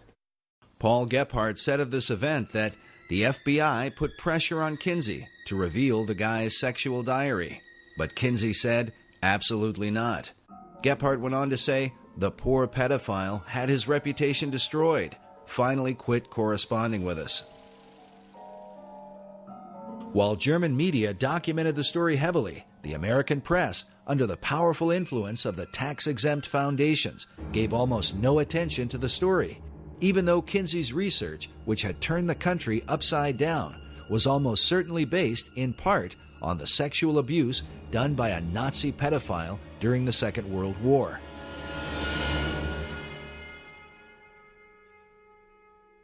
It is entirely likely that von Balusek's letters to Kinsey can still be found in the records of the Kinsey Institute even today.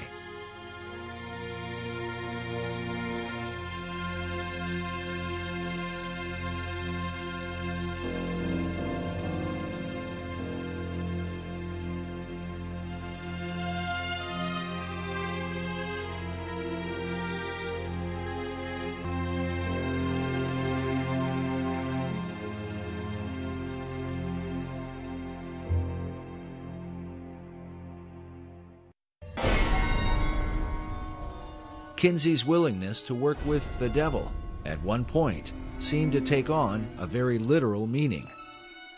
One of the interesting things I found several years ago in researching the Satanist Aleister Crowley was the influence that he has had on so many people here in the United States of America. And one of the men that he had influenced was Alfred Kinsey. After publishing his male and female reports, Kinsey began to travel abroad and study sexuality in foreign countries. In his book, Kinsey co-author Wardell Pomeroy wrote that Kinsey went looking for a prized item, the diaries of Aleister Crowley. Crowley died just a year before Kinsey's book came out. Crowley was a famous and highly controversial British occultist in the early part of the 20th century. His sexual exploits in bizarre and sometimes deadly satanic rituals had been exposed in the London newspapers. He also talked about taking a virgin and having sexual relations with her, and then upon a climax to actually murder her, cut her in 6 pieces, and put the names of the various demon gods on those 6 limbs, those 6 parts of her body.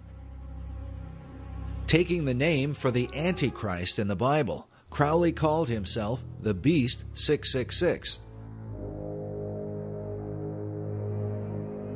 His famous saying was, "Do what thou wilt shall be the whole of the law," by which he justified all forms of immorality. Crowley had a sex temple and had practiced group sex and orgies and what have you, and so-called sex magic. Crowley was into pedophilia. He was into justifying his pedophilia. In fact, he had said, "Let me seduce the boys of England."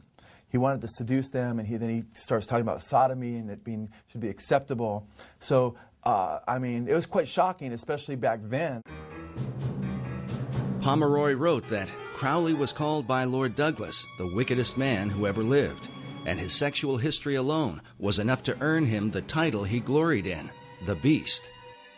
Crowley kept a diary up to his death. 2 weeks after Kinsey tracked down these papers in England, he found himself in the temple that the Beast had founded in Sicily. Kinsey is pictured here inside Crowley's temple, known as the Abbey Thelema, where he performed his satanic rituals. On the wall is a picture of Crowley himself, while across from Kinsey is another man named Kenneth Anger. Anger was a close acquaintance who appeared in some of Kinsey's sex films, made in the attic of his Bloomington home. As an avant-garde filmmaker, Anger was deeply involved in the occult.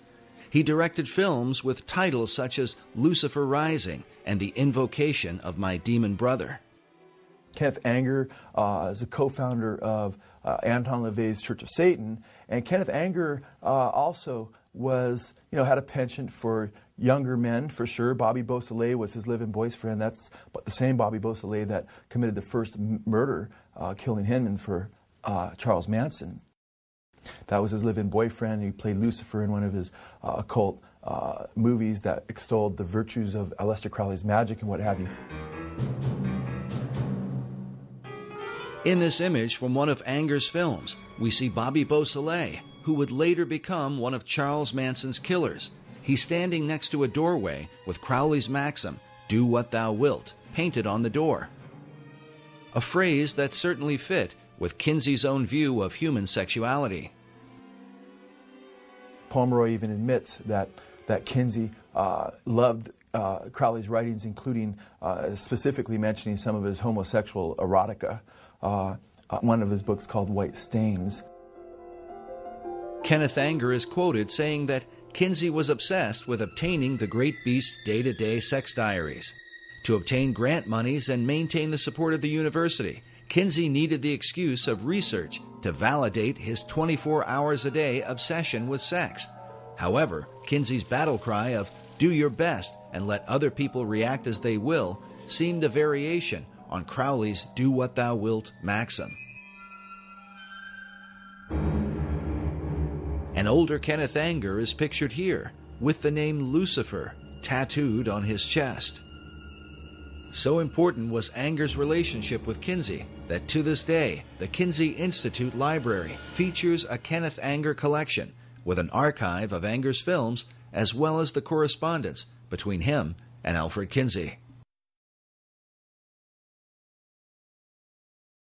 Should America be disturbed that the father of her sexual revolution, who changed American law and laid the foundation for sex education, had such associations? If America continues to be influenced by Kinsey, what will it mean for her future? What Kinsey discovered at Crowley's mysterious abbey might provide a clue. Pomeroy writes that Crowley's curious magnetism drew people from all over the world, who came and became his sexual slaves. Some of these women left their husbands to enter the temple. They held group orgies as part of their ritual and included in them the small children the women had brought. He further reveals that inside the abbey, Kinsey found paintings, life-sized representations of sexual activity, including children. Some have considered the possibility that Aleister Crowley was another of Kinsey's pedophiles who kept his diaries as part of Kinsey's sex research. I would be surprised if Kinsey was not, in fact, either paying or communicating with Crowley regarding his sex diaries, because Crowley was more open and more public with his sexual exploits than pretty much anybody of the time. He was known as the wickedest man on the earth long before Kinsey would have gone to him. he was far more accessible than, say, a Nazi officer in Germany to Kinsey, and as ugly as Crowley was to so many people, he wasn't nearly as known, or there wasn't the reputation that there was with the Nazis. And at the same time, Crowley could have used the money in the 1940s. He had, he wasn't as rich as he was. He had spent a lot of his money, so he would have been more open to that. And then to see that Kinsey was actually reading Crowley's stuff, we know that from Pomeroy. And it would be hard to believe that he wasn't already working with Crowley and encouraging Crowley to continue on with his sexual exploits. One way or another, the net effect is the same. Kinsey was fostering much of the same revolution that Crowley had begun over in England, and was helping continue what Crowley hoped would take place in the United States of America.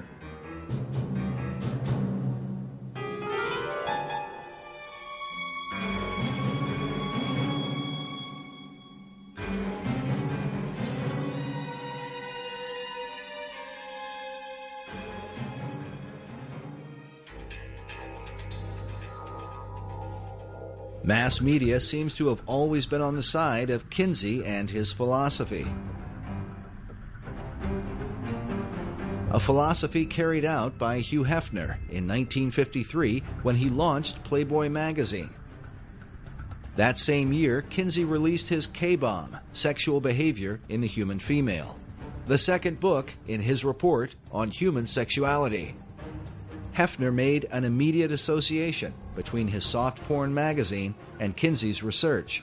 I referred to it in the first introduction to the first issue and called it the other great book that was coming out in 1953. Max Lerner, the historian and a good friend of mine, said that Kinsey was the researcher and I was the pamphleteer.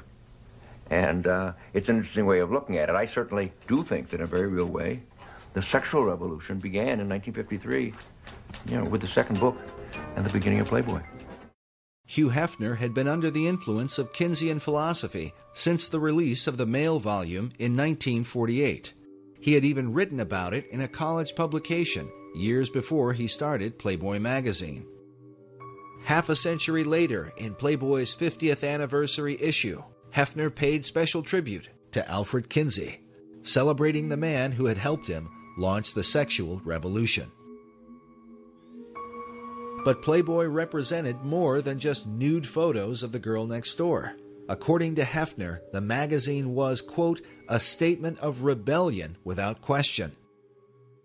The first official Playboy playmate was named Janet Pilgrim, directly intended to mock America's Puritan heritage. In time, Hefner would publish the Playboy philosophy, a new morality for the post-Kinsey era. Just as Kinsey had gone all over the country, preaching the message of sexual reform, Hefner followed his example, giving speeches, appearing on talk shows, and speaking in public forums as the pamphleteer for Kinsey's sexual revolution. So what you're saying, Mr. Hefner, is that we should encourage premarital sexual relations? I think that we should encourage the notion that sex can be right and proper in marriage or out of marriage. In time, Hefner set up the Playboy Foundation, which became, quote, one of the major sources of income for the Kinsey Institute. But was Hefner's sexual revolution simply about giving consenting adults the right to alternative lifestyles? Or was there a hidden agenda within the pages of Playboy, one that would further the child sexual abuse also found in the Kinsey reports?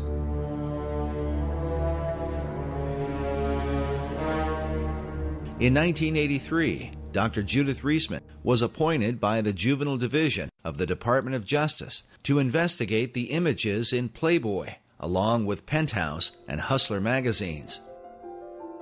The reason for the study was due to the rise of violent sex crimes committed by young adults against even younger children. Those who were committing these crimes were often found to have copies of Playboy and Penthouse magazines in their possession. But what could be in these magazines, often thought to be harmless, that would compel young teenage boys to commit violent sex crimes against other children? Dr. Reisman had done a radio interview with Pat Buchanan about her research into Kinsey and the soft porn industry. Soon after, she was contacted by the Department of Justice as part of a joint effort with the FBI. I got a call from the Department of Justice when they heard me on the Buchanan program, and I was saying, you're going to have an increase in sexual crimes by children against children and by adults against children. You cannot do the kind of programming of people's brains, minds, memories, and bodies. The connection between the brain goes all the way down from the retina all the way down the central nervous system and into the genitals. You can't show people those kinds of pictures and arouse them in that way and not think that they're going to act out either positively on somebody who agrees or negatively on somebody who doesn't agree. That's what's going to happen, and you just simply can't do that to billions of people at one time, to masses of a population. In her Department of Justice study, Dr. Reisman revealed that from 1953 to 1982, Playboy and eventually Penthouse and Hustler magazines had published approximately 9,000 images of children involved in sexual scenarios, an average of about 8 to 9 images per issue. And I showed the development of the child in those images, in cartoons, in photographs, and the use of the child as a sexual object by the observer, by the viewer. And I said, your average guy thinks he's buying a girly magazine, a magazine that's just pictures of pretty girls. And he has no idea that the messages that are being pumped into him, neurophysiologically, if you will, all the way down and through his system, include images of sexual assault of children. And he, as the viewer, becomes the predator. That's just the way the human brain works.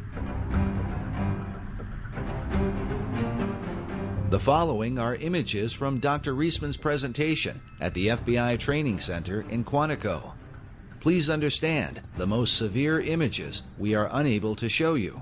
Dr. Reisman demonstrates how the cartoon imagery of children progressed into real-life images, either of children or of legal-aged women who were made to look like obviously underage girls. Over time, the scenarios suggested greater degrees of sexual aggression and violence, including murder.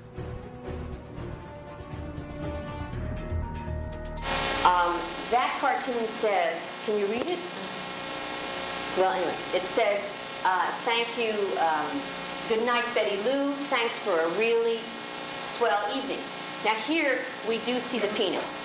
One of the few cartoons that we have, the male penis. Of course, it appears that the gentleman has murdered Betty Lou. She's tied up in one of these leaf bags. Now, I will challenge any of you in the next week or 2 weeks or month or 2 months or 3 months to drive along a road and see a garbage bag tied up like that, a leaf bag tied up like that, and not somehow flash back to this kind of fantasy image. Now, for you, it may not be a problem, but we have reason to suspect that for some publics, that kind of continual flashback in our subconscious constitutes a real problem.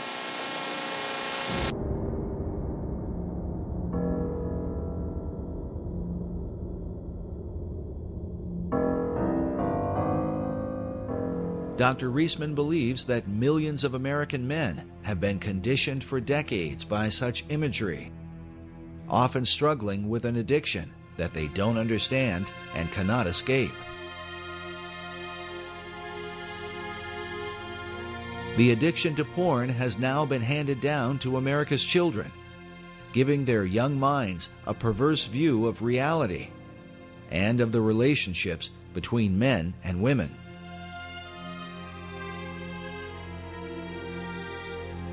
With mainstream soft porn magazines having normalized the idea of sex and violence against children, could this be, as Dr. Reisman has taught, the reason for the continued rise of child abductions, child molestation, and even child murder in our country? And are these materials, which are often defended under the First Amendment, the real liberty that America's founding fathers fought and died for.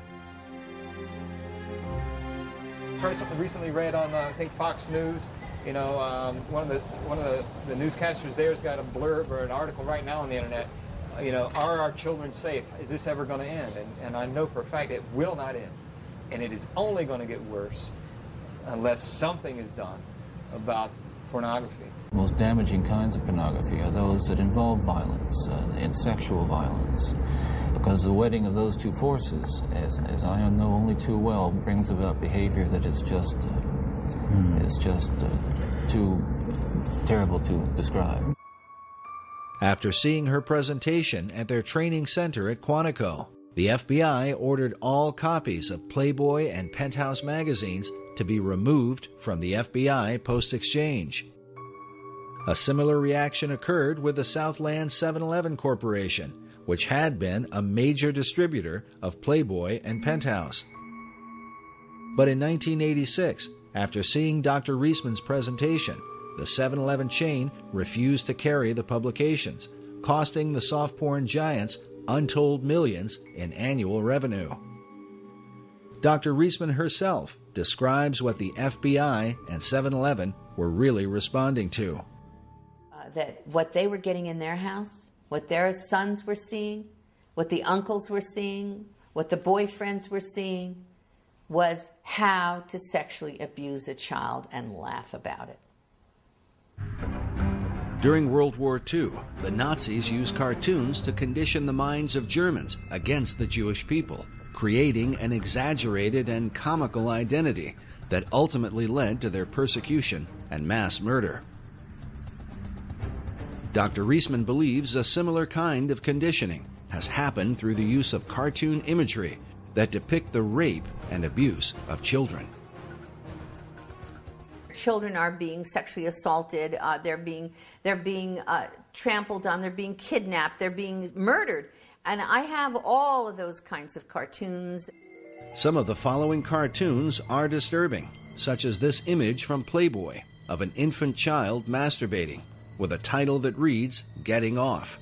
Not surprisingly, the cartoon supports the Kinseyan view that children are sexual from birth. Children are often shown to be the aggressors, as in this image of a small child speaking to an older man with a candy cane. The caption reads, "No thank you, nice man. I don't want to go for a ride in your car. Why don't we just go up to my place and BALL?" This image from Penthouse has 3 young girls in conversation. The one with the candy cane says, "Yeah, and he gives you one of these just for straight sex, no deviations." This Playboy image is of a young girl putting her dress back on. She says to the older man in the bathrobe, "You call that being molested?" In this scene, a young girl is in bed with an older man. On the phone she says, "Hello, Mommy. I met this nice political leader from the moral majority on Capitol Hill." Incest is another prominent theme of the magazines. This Playboy image shows a young girl in bed with an obviously older man. The caption reads, "Everything's fine, Mama. Uncle William and I are playing a game called Consequences." This cartoon from Hustler magazine is of a father molesting his high school daughter. She says, "Daddy, not only is what you're doing illegal, it's being done badly." Many scenarios involve characters that most children recognize, such as Santa Claus and the Wizard of Oz characters, in which Dorothy is either raped or molested by her companions. In this cartoon, the Santa Claus has an ecstatic look on his face because the little girl sitting on his lap has her hand inside his pants. In this one, the Santa Claus has his pants around his ankles as he rapes an obviously frightened little girl on his lap. The Santa images become especially violent, even bloody, such as this one, where the Santa character has just murdered a child with a machine gun. The child's bloody body lies on the floor. The caption reads, "That'll teach you to be a good boy." There are literally thousands of such cartoons, cataloged and analyzed by Dr. Reisman. These images have been published by the soft porn industry for more than half a century. But by far the most disturbing collection comes from Larry Flynt's Hustler magazine. For years, Hustler published the cartoon Chester the Molester. It's part of a series in which this man was attacking children. The classic Chester cartoon is this one, where Chester sits naked in a chair with 3 young girls who have obviously been kidnapped, bound, and raped. The caption coming from the TV reads, "It is 11 o'clock. Do you know where your children are?" Dr. Reisman believes that because of suggestive imagery like this, many parents don't know where their children are. Sadly, some of them will never see their children again.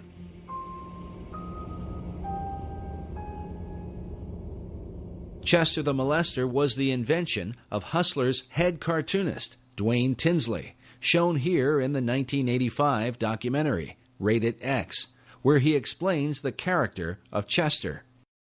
And Chester's the character that I do for the magazine. He'd have this dirty old guy that would do anything to trap a young girl. When you say young girl, how young do you mean? Well, at that particular time, he was after the younger ones, 10, 12. His idea is that he wants to get all little girls. Look again carefully at this disturbing image, where Chester is writing information on a notepad, almost as if he were recording data like one of Kinsey's pedophiles. First of all, if he's going to trap a little girl, you know, the idea for him would be to knock her out or something. I don't know. I mean, he didn't have to actually use a club or a bat. He could have smacked her, but just the idea of the bat is a little goofier, would better than a baseball bat. I mean, it was just always with him. He was going to hit the little girl over the head trap her, hit the little girl with his club, and drag her off to his lair, as it were. Whether she was going to have fun or not, it was never established. This same attitude seems to have carried into Tinsley's own life. 4 years after appearing in this documentary, Tinsley's daughter would testify in court that she had been repeatedly raped by Tinsley himself. In 1989, Dwayne Tinsley was tried and convicted as a child rapist, in part because of the research on his work done by Dr. Reisman. There's just no question at all that those cartoons that we showed, that they showed the jury, were absolute evidence of the crimes he had committed on his daughter, as testified by his daughter. During the trial, the jury was shown one of Tinsley's cartoons, which depicted a father molesting his teenage daughter. The caption reads, "Gee, I'd love to go to the drive-in, Tommy, but my dad has some, extra household chores for me tonight." In court, Tinsley's daughter claimed that her father showed her this cartoon and said to her, "This is you and me." The Associated Press reported that Tinsley often said, "You can't write this stuff all the time if you don't experience it." There's no normal human being that can draw those things, that can put that kind of idea out there to the public, who is not experiencing that themselves. No, that's just not going to happen. But Tinsley was not alone.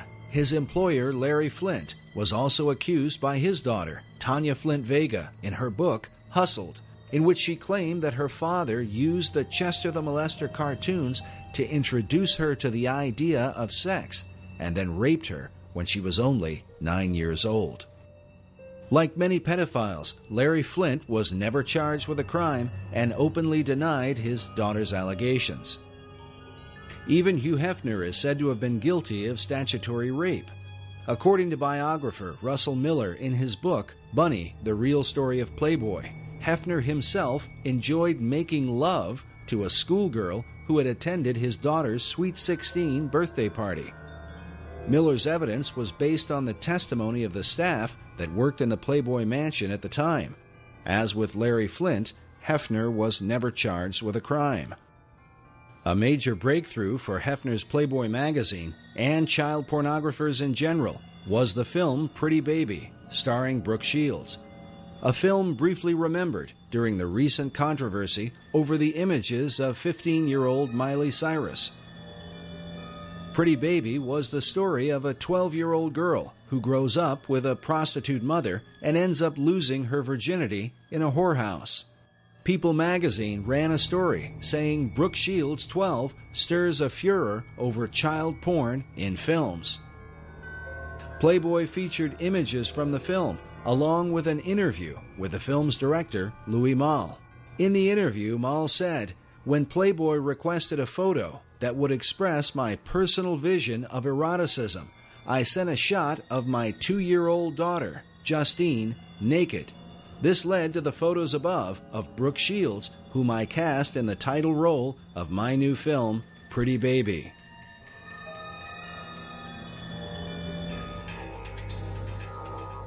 As early as 1971, Reader's Digest published an article titled "What Sex Offenders Say About Pornography."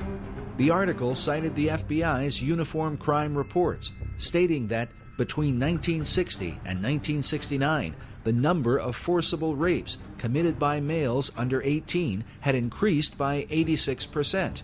It could be concluded that some force impelling toward sex crime has been operating on younger males in the United States. The period described by the FBI was one in which Playboy magazine had been the principal form of widespread pornography in America, especially the kind that would find its way into the hands of underage males. Then in the 1980s, the Surgeon General, C. Everett Koop, called pornography a clear and present danger to American public health. And who could forget the disturbing warning given by serial killer Ted Bundy in his final interview with Dr. James Dobson just hours before his execution in 1989. Listen, I'm no social scientist, and I haven't done a survey. I mean, I don't pretend that I know what John Q. Citizen thinks about this. But I've lived in prison for a long time now. And I've met a lot of men who were motivated to commit violence just like me. And without exception, every one of them was deeply involved in pornography, without question, without exception, deeply influenced and consumed by an addiction to pornography. Despite these warnings, the so-called soft porn industry has been normalized in America, partly because some of the most powerful social and political leaders of the last half-century have given interviews and appeared in these magazines, helping to make them part of America's mainstream. Perhaps most famous was Jimmy Carter's Playboy interview in 1976 as a presidential candidate. While ultimately considered a political blunder, it undoubtedly sent a message of acceptability to the up-and-coming generation, to those who, in time, would end up running the country. As such, what sort of decisions would they make on behalf of America's women and children? It is also important to consider that the warnings from Ted Bundy and the Surgeon General were given years before the widespread use of the Internet, where today pornography is available to the masses like never before in history. The Internet, I'm not trying to say is a real negative and dark thing. There's a lot of positive and good things coming out of the Internet, but people need to be aware of the dark element that the Internet provides to people. And it's in a very private, secret place, so people can keep can be anonymous. Whereas, 20, 30 years ago, to go to a porn shop, you'd have to go to a seedy part of town and people would recognize you. It's not that way anymore. It comes right into your house. And that's why I think it's so dangerous. The idea that pornography doesn't really hurt anyone is a fallacious argument. How many marriages, how many tens of thousands, perhaps millions of people are hurting in their relationships because of pornography? And the guy who watches porn is basically probably going to get addicted to the porn. And if he does ever get married, sex is never going to be right because he's going to be so obsessed with the pornography that's not even real anyways. I believe that God intended sex to be between a man and a woman, a husband and a wife. You want to explain the images on the computer? This is nothing right here. You know, just because you're not out with some other woman doesn't mean that you're not being unfaithful to our marriage. And what else do you need? What do you need? I want my husband to be faithful. I want my husband to be a father to his children. I don't want him in his office watching pornography and telling me that he's trying to meet deadlines.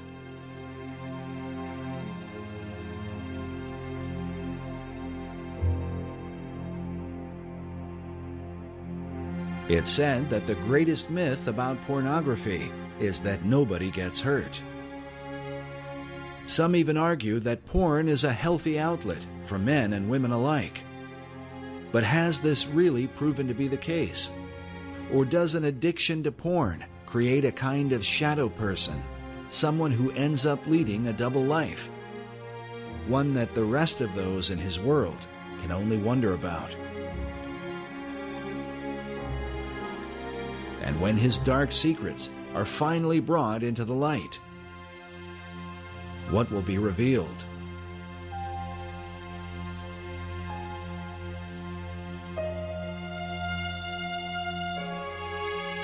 One who understands the dark temptations of pornography is former Penthouse producer J. Gator Henry, who claims he narrowly escaped a lifestyle that became so extreme it almost landed him in prison. I'll say that, but for the grace of God, there go I when I see these men that are being arrested on the news.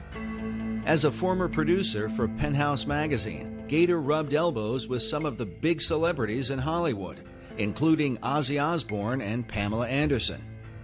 And as you would expect, his work exposed him to countless Penthouse models. Man, it was an ego rush to be around the most beautiful women in the world and then running around naked. And to a lot of men in America, I had the dream job. I mean, I was their hero. I was doing what everybody thought was the greatest thing in the world that a man could be doing for a profession. Gator believes his addiction to pornography began with a troubled childhood. My uncle had molested me when I was a child, and he ended up confessing that to me prior to his death from AIDS a few years ago, so I had that event in my life, and then I also remember when I was young finding a penthouse in my father's bedroom closet, and boy, I thought that was the greatest thing since sliced bread when I found that thing, and when you're at that age and everything else, and so I immediately was hooked on the whole thing. So it's kind of interesting that everything turned around and ended up working for Penthouse. And pornography, especially printed pornography, people think that Penthouse or Playboy or whatever is innocent. And I'm here to say that it's absolutely not.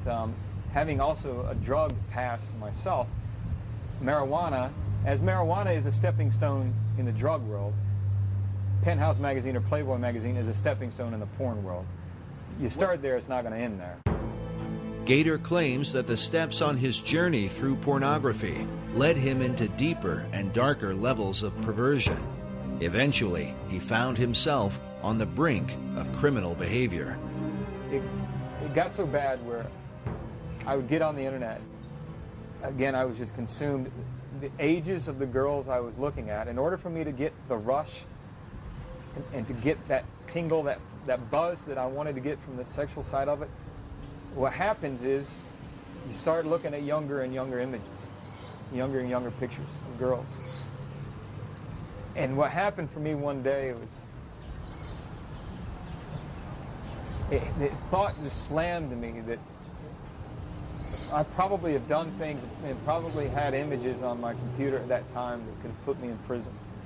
I look at these men who abduct these young girls and they molest them and kill them, bury them alive or whatever they do, stab them multiple times and stuff.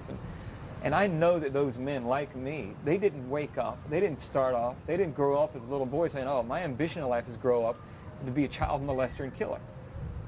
And I know for a fact that everything in the marrow of my bones, because I've been there, I've walked and lived it, that pornography took them to that place where just your average Joe comes to a place in his mind and in his being where he's so consumed with that fulfillment of that lustful thought and pleasure, with that thought that he has to fulfill it And the fantasy becomes so overpowering and so all-consuming.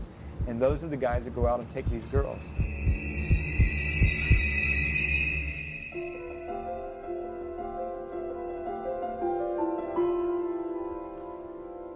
Thankfully, Gator Henry says that in his case, he never reached that point of criminal behavior. Today, he tells others he found strength to turn away from his dark addiction through his faith in God.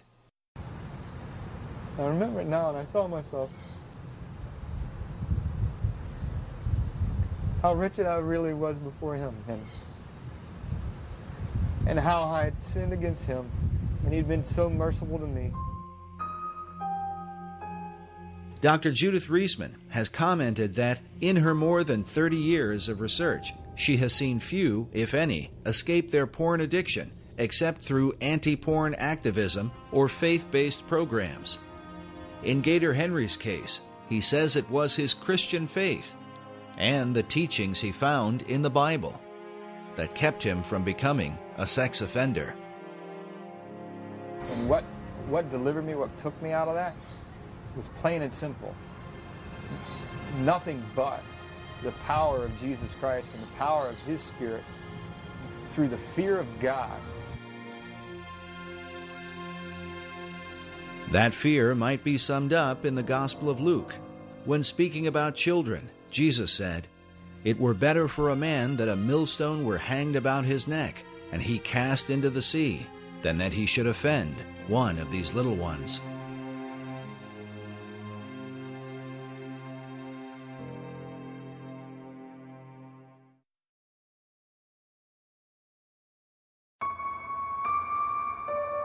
In 1994, an underground film was released titled Chicken Hawk: Men Who Love Boys. The film documented the lives of certain members of NAMBLA, the North American Man-Boy Love Association. The word chicken hawk is a reference in the gay community to older men who prey upon underage children, boys in particular. I have all my life been attracted to younger boys. Where are the boys? Boys are everywhere. You don't have. There's no one single place. There's the mall, the supermarket, the street, the sports event. I can look out my window and see the school, and it's like Moses looking across to the promised land. He kept making excuses to pull up his shirt and show me his belly in a highly flirtatious way to any ordinary boy lover such as myself, a very exciting and appealing way. Now, the Queen's Vernacular was considered to be the #1 gay lexicon dictionary for homosexual language. 12,000 words in this dictionary, and you open it up, and their mascot is, as was the mascot in The Advocate, a boy, Boy Scout in this case. And the 12,000 words that are in here all relate to the in language, the cant that's being used within the homosexual movement amongst homosexuals. What do all these words mean? Well, they had a certain meaning for the homosexual world that the straight world didn't understand. It's another language. Very interesting because, 12,000 words, well, when Webster compiled his American Dictionary to distinguish us from the English, that had 12,000 new words as well. So that we were distinct from the English, from Samuel Johnson's dictionary. Webster said, no, we're a unique people. He had 12,000 words to show that. So this dictionary says, we are unique people. We have 12,000 words to show that. And some of those words we compiled we did an analysis of these words. And we found that the #1 quoted word, in order of importance, was a chicken, which relates to boys. Chicken, a young recruit, any boy under the age of consent, heterosexual, fair of face, and unfamiliar with homosexuality. There are 254 words there that deal with sex with boys. One of the most disturbing sequences in the film Chicken Hawk were a series of interviews done with parents whose children were being openly preyed upon in a small community by this pedophile, a man named Leland Stevenson. He is shown openly preying upon underage children, looking for an opportunity to molest them. So what happened? What? You made the phone ring. Oh, you made the phone ring? Oh, well, let's see how you did that. Oh, jeez, you're just very record. No, you can get in trouble for this. He was so eager to tell me when his birthday was, and he was going to be 15 in less than a month on the 1st of December. And this is what life is about. This is what real life is about. I would say that he was in bloom, and that's it. The flower is responding to warmth. That is, I as a human being am bathing him in a certain kind of celestial warmth. The frustration of the parents interviewed in this film is not unlike that of parents across America who live in fear of seeing their children violated by sexual predators. I'd probably kill him. Honest, I probably would, if he would have bothered my kids. You know, they prey on these children and how they can stand up and tell people what they believe in and that there's nothing that you can do about it. I don't understand our judicial system, that's for sure. Chicken Hawk, Men Who Love Boys, stands as a powerful indicator of the damage done to America in its post-Kinsey era. We remind the audience that the group NAMBLA, who are the focus of this film, claim to take their inspiration directly from Alfred Kinsey. And while many in the gay community would deny that homosexuality is linked to pedophilia, it is worth noting that the very founder of the gay rights revolution, Harry Hay, consistently advocated the inclusion of NAMBLA in gay pride parades. In fact, here is a photo of Hay marching in a parade with the words, "NAMBLA walks with me," written on his back. Needless to say, Hay had been persuaded by his chief influence, Alfred Kinsey. Like Kinsey, many pedophiles refuse to acknowledge that their sexual involvement with children qualifies as child molestation. Kinsey said some of the most brilliant things imaginable about that.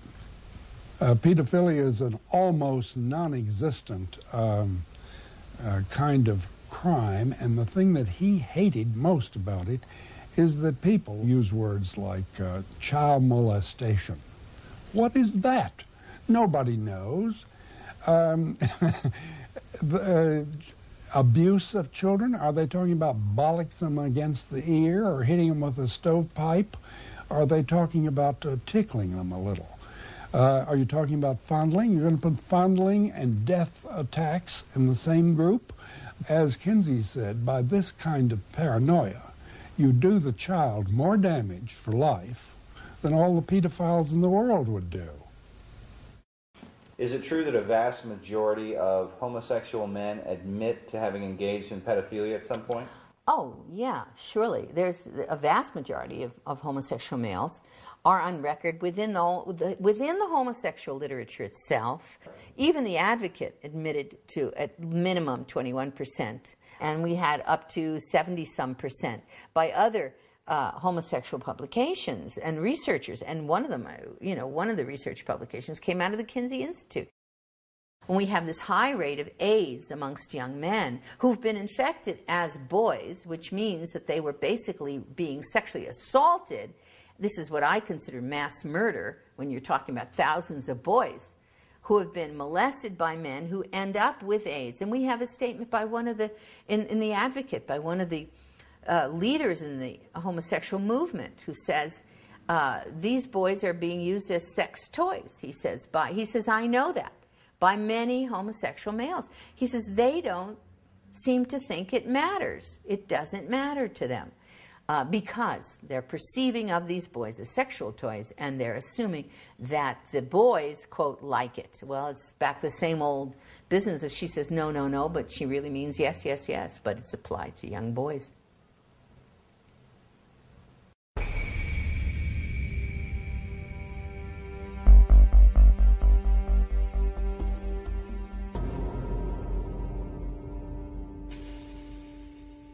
While groups like NAMBLA seem to represent an extreme viewpoint, The reality is that their philosophy is embraced by leading members of the academic community in what is called sexology, the study of human sexuality. From the late 60s and early 70s, both in the US and in the UK, there was what's called a paedophile liberation movement, and this put forward the notion very volubly that it's perfectly all right for men to have, or indeed women, for adults to have, quotes, consensual sexual relationships with children of any age, which is plainly nonsense.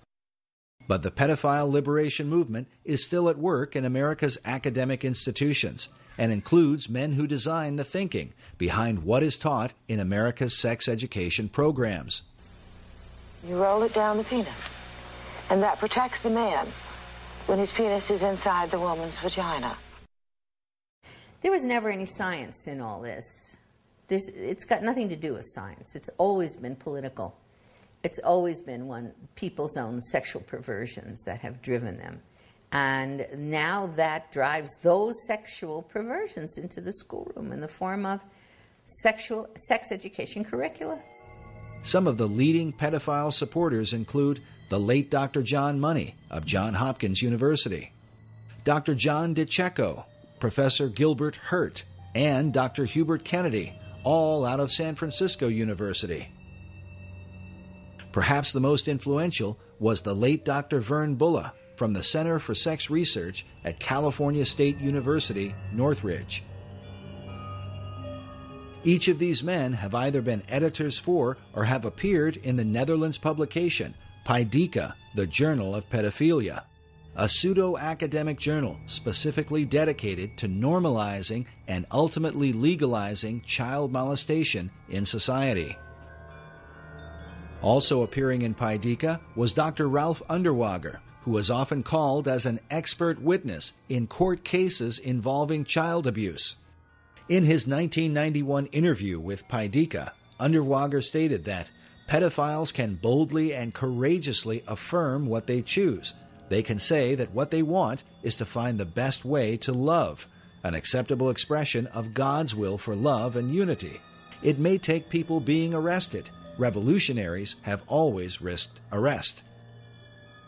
As alarming as this is, during our investigation, we were surprised at the number of people who seemed to accept the pedophile philosophy. And how do you feel about the issue of child pornography? I kind of think that it probably doesn't make sense in the same way that nothing else makes sense, but unlike a lot of people who just have this visceral reaction to it, I kind of feel like if people are having sex and if they just want to do it, openly, it really shouldn't make a difference what age people are. It's our strict laws that result in so many of these kids being killed by child molesters because they're so afraid of what would happen to them if they get caught. It's a direct result of our stringent laws. I mean, I think everybody's got to be broken in somehow, and ever since the dawn of man, it's been a normal thing where people, when they're young and don't know anything, get broken in by somebody. If they're old enough to bleed, it's all good, as far as women are concerned. Today, the two leading institutes that promote pedophilia are the Kinseya Institute in Bloomington, Indiana, which receives more than $700,000 a year in taxpayer funding, and in San Francisco, the Institute for the Advanced Study of Human Sexuality, a private institution founded by Kinseya's homosexual lover and co-author Wardell B. Pomeroy. Despite its storefront appearance, the Institute is said to be the Harvard University for all human sexuality training. This institute creates the PhDs, the master's degree people, the teachers, the bachelor's degrees, the safe sex educators, and a whole variety of other AIDS prevention people that go into the schoolrooms all over the country and teach children about homosexuality, heterosexuality, bisexuality, bestiality, condoms, and all the rest of it. Teach sex. In all cases, these are people who are Kinseyan trained. On their official website, the Institute states that there need to be sociosexual activities available to those disadvantaged because of age. Some believe this is a veiled reference to children, and that the Institute calls them disadvantaged because it's illegal for them to engage in sex. Can this really be the case? We decided to pay a visit to the Institute and question them about this and some other information on their website. Even if it's 2 minutes, the opinion... No, I really can't. No, can you answer one question for us, sir? Needless to say, our initial attempts were met with resistance. Can we get just one answer? On your website, which you make public, you say that you help those who are disadvantaged because of age sexually. Does that add up to endorsing pedophilia? We do not endorse anything up there. I would strongly recommend that you turn the camera off and leave right now. This is private property. Get out. Despite what appears to have been a denial, the Institute's website declares it is the sexual right of all people to engage in sexual acts or activities of any kind whatsoever, and that people have the right to sexual entertainment, including sexually explicit materials dealing with the full range of sexual behavior. If taken literally, these so-called rights would obviously include pedophilia and child pornography.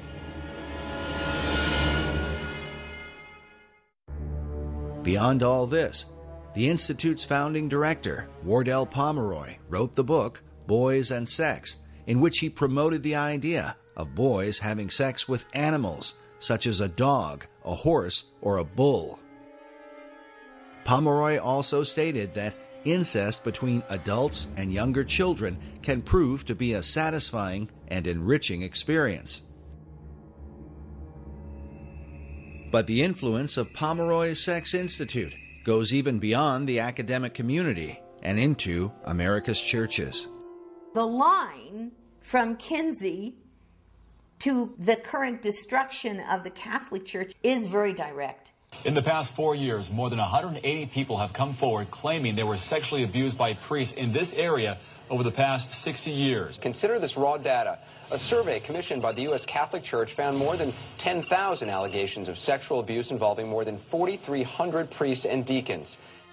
The harm done to trusting families is immeasurable and was perhaps most powerfully captured by filmmaker Amy Berg in Deliver Us from Evil, a documentary about a child-molesting priest and the anguish he brought to countless children and their parents.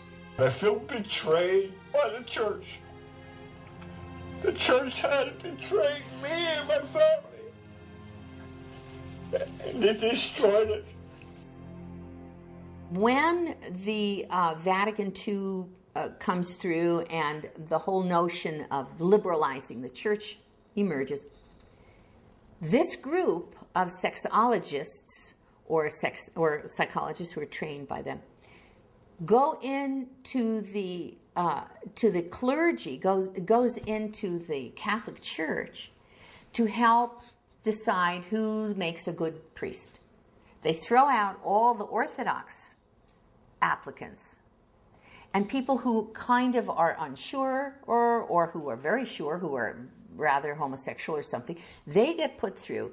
And the folks who are not quite as stable in a way in terms of their orthodoxy, they're permitted into the clergy to a great extent. And several of our key dioceses or the training, the places where the clergy are trained, bring in pornography from the Institute for the Advanced Study of Human Sexuality to train priests the same way the medical profession has been trained.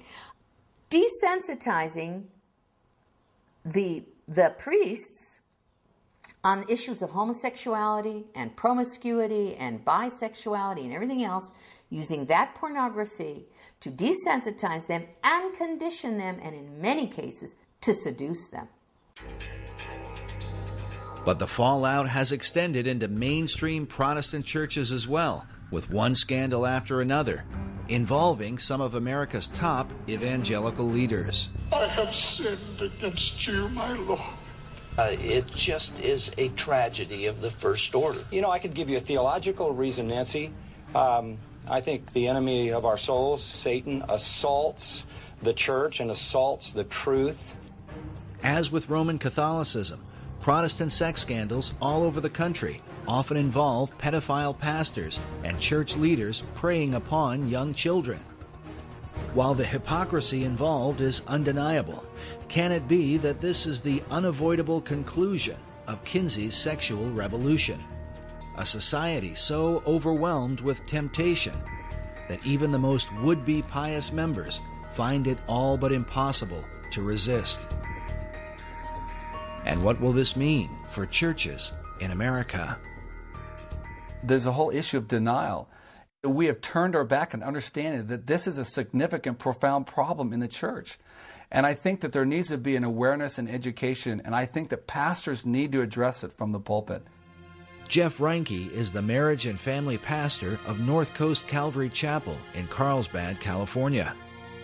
He believes that what we currently know about men struggling with sexual addiction in American churches is far worse than many Christian leaders are willing to admit.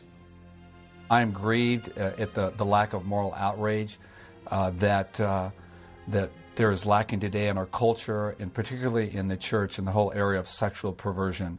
I believe it is the Mount Whitney. I think addiction, and particularly sexual addiction, is the Mount Whitney of sin in the church today. If I could use a more effective metaphor, I really think it's like an iceberg, is we just barely see the tip of it. But underneath the surface, there is such deep denial, and that denial is led to personal destruction, I think, particularly with men. This is nothing, right? This is nothing. Don't mean anything. This is nothing. I mean, I'm looking at a few pictures. Would you rather I'm actually with another girl? Like did I actually cheat on you? You know, actually, I would prefer that my husband not do either one. Are you trying to give me an option? It's either a prostitute or the computer? There's not a week that goes by in my own counseling practice that I am not counseling a couple, that I don't get a phone call or an email in regards to sexual addiction. I had a wife whose husband is a lawyer in the area, and she's filing for divorce. For the last 6 years, he's been caught in prostitution, in pornography, in striptease centers and so forth. And she asked me this question. She said, how is it that he could call himself a Christian for the last 5 years, that he's been struggling with this stuff? How can he call himself a Christian? Could you tell me that, Pastor? When is it going to stop with you? I'm not covering for you anymore. Dude, what's there to cover? There's nothing wrong with this. Did you look at it? There's nothing wrong with this. Yeah, I did look at it, and so did your son. Yes? So what? What kind of a father have you become? Now you're going to talk about me being a father? It's going to stop, and it's going to stop now. It already stopped. That's what you said months ago. What kind of marriage is this? You know, it's one thing that you make me feel like I'm not even your wife, that I'm worth nothing, that you have to look at magazines and porn. What do you expect from me? I can't even look at you anymore. How do I explain this to your children? You know, you've got a problem, and now you've made it ours. Fix it.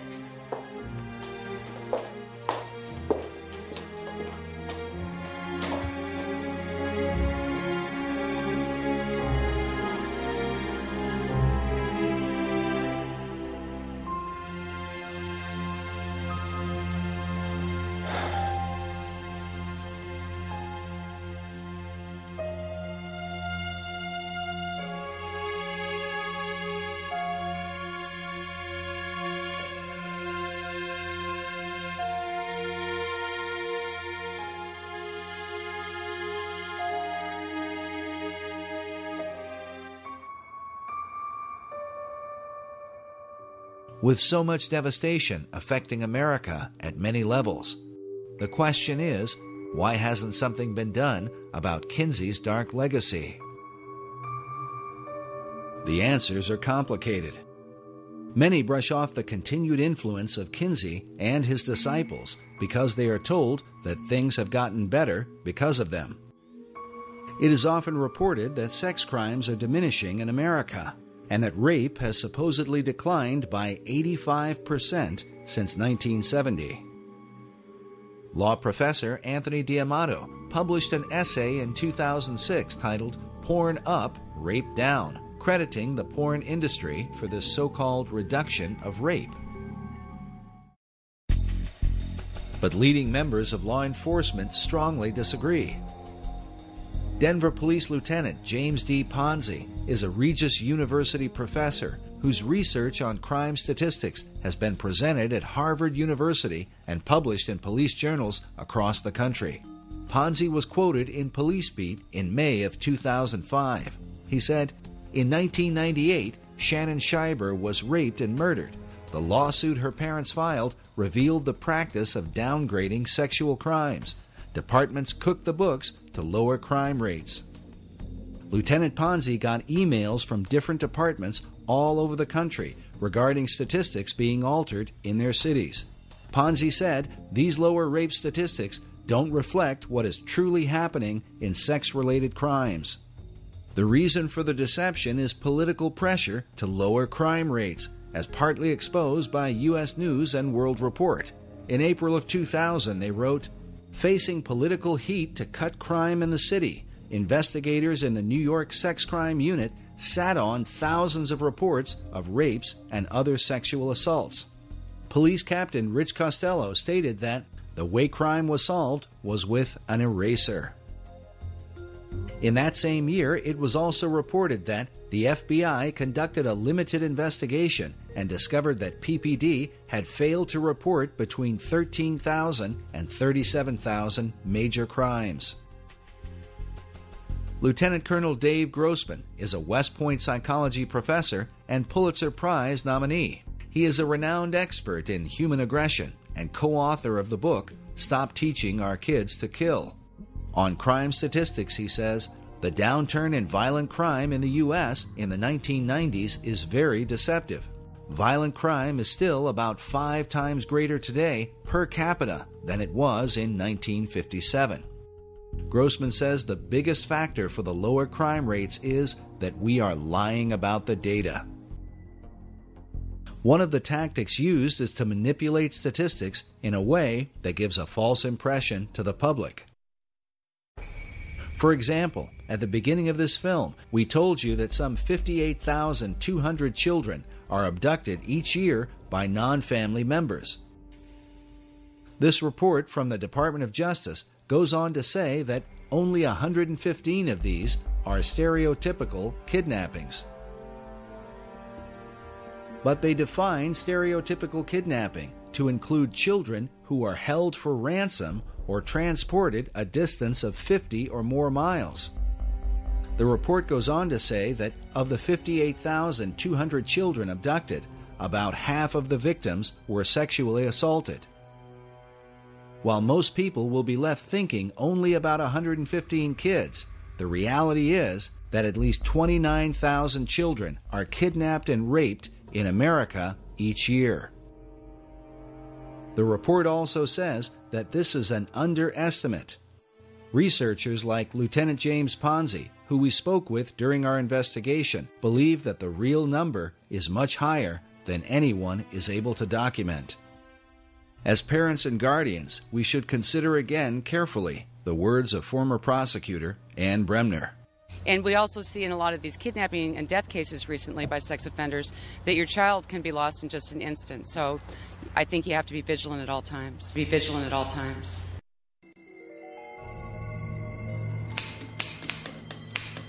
Manipulation of truth and political pressure have continued to protect the influence of Alfred Kinsey and his followers for more than half a century. In the 1980s, the Reagan administration developed a commission to investigate the influence of pornography. The Department of Justice brought in Dr. Judith Reisman, who initially wanted to investigate Kinsey along with the images in Playboy, Penthouse, and Hustler. But just as the Reis Committee was opposed in the 1950s, so Dr. Reisman was shot down in the 1980s. She conducted her research at American University, but once she began, The university vehemently opposed any investigation into Kinsey, and she was forced to drop it. I said, I'm not doing anything with human subjects. I'm just going to be, researching his work, the things that he's already written. And they said, no, you can't do that. So academic freedom was completely eliminated because the Kinsey Institute had some kind of power structure going there that caused them to be unable to allow me to pursue a United States Department of Justice grant from our country that would have allowed me as an objective researcher to look into the Kinsey research as it stood. The president of American University at the time was Dr. Richard Berenson, who was later exposed in a sex scandal involving a series of obscene phone calls in which Berenson claimed he had a 4-year-old girl that he kept as a sex slave down in his basement. The calls were eventually traced to his office at American University. Berenson was exposed as a pedophile. And I spoke with a lawyer later, and it turned out, of course, he had pornography in his drawers. They cleaned out the office, got rid of the pornography, though they found out later, the lawyer did, that it had been there. And he quickly fled, ran to Johns Hopkins University, and entered there and stayed there for, I think it was 3 weeks, and got a clean bill of health from Johns Hopkins, saying you that... mean like psychiatric treatment? Yes.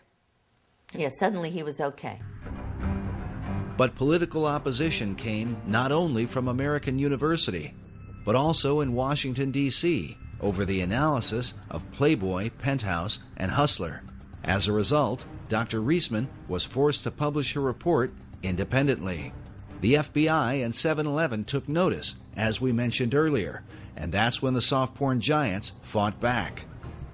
In her book, The Powerhouse, journalist Susan B. Trento documents how Playboy and Penthouse magazines hired a Washington-based PR firm named Gray & Company to create a media blitz that would discredit Dr. Reisman and the entire Reagan Commission on pornography. She writes that dealing with Judith Reisman was not difficult. Since Reisman was without political savvy and lacked allies, she made a most appealing target for discrediting. Trento says that Gray & Company charged between $50,000 and $75,000 per month for the campaign against Dr. Reisman, and that for this particular account, much of the cost was borne by Playboy. Penthouse also provided funding. Because of the controversy, it would be a decade later before Dr. Reisman's research would be officially embraced by the Department of Justice. In a letter written by past administrator Robert Sweet, he says, while the massive affluent sex industry has employed nearly every technique in their arsenal short of violence to stop Dr. Reisman's work, they have not shown her findings to be incorrect or methodologically flawed in even the smallest detail. Why don't you care more about the children than you do about protecting the finances of the sex industry and the sex establishment? Yes, Judith. Right, the sex industry. So, tell me about this sex industry. Dr. Reisman has for years argued against the harmful impact of the sex industry on America's children. Many of the PhDs who teach in our universities have not only been associated with the Journal of Pedophilia, but have also served as the board members for pornographic magazines like Penthouse Forum. These are the people who have designed the programs for sex education in America. Because Kinsey chose to define the pain and suffering of abused children as orgasm, he then argued that children were sexual from birth and should be taught about having sex as soon as possible. While most who promote the programs probably don't know it, this thinking is what lies behind the idea of teaching sex education to kindergartners. I remember him using this in his campaign against me, saying Barack Obama supports teaching sex education to kindergartners. And, which I didn't know what to tell him.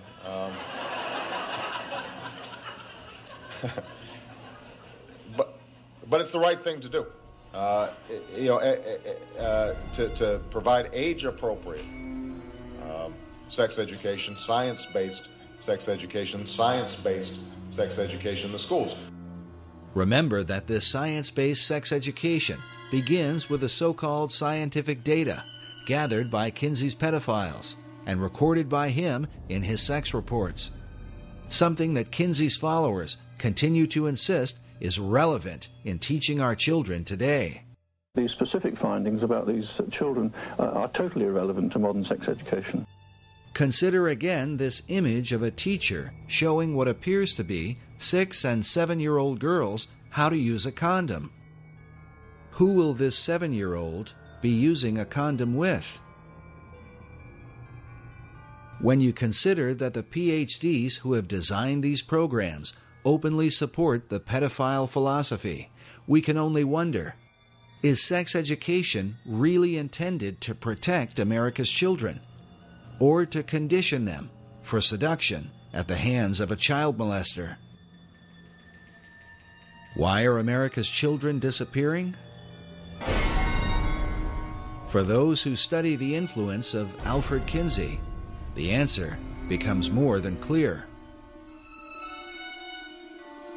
The Kinsey Institute continues to lead the way in sex education and continues to be funded by the American taxpayer. Dr. Reisman believes the Institute should come under an official investigation, something she was prevented from doing during her time at the Department of Justice. The Kinsey Institute was so frightened that the truth would come out. That time it was Reinisch, and then later it would be Bancroft, that they threatened lawsuits to everybody. And they pulled out every stop. They put the arm on everyone politically and institutionally. Their Rockefeller grants, their money, their funding from all kinds of other people would be pulled into play to stop Reisman from looking at the information that was right out there, that belongs in the hands of the American public, so that the American public can make their own decisions about whether this is true, whether I'm wrong and I should be sued or put in jail or something, fine. Or whether they're wrong and we need to have a proper investigation so that the American public knows the truth about our history and how come we're getting to where we are where we are in terms of the kinds of violence that are taking place in society and violence to children.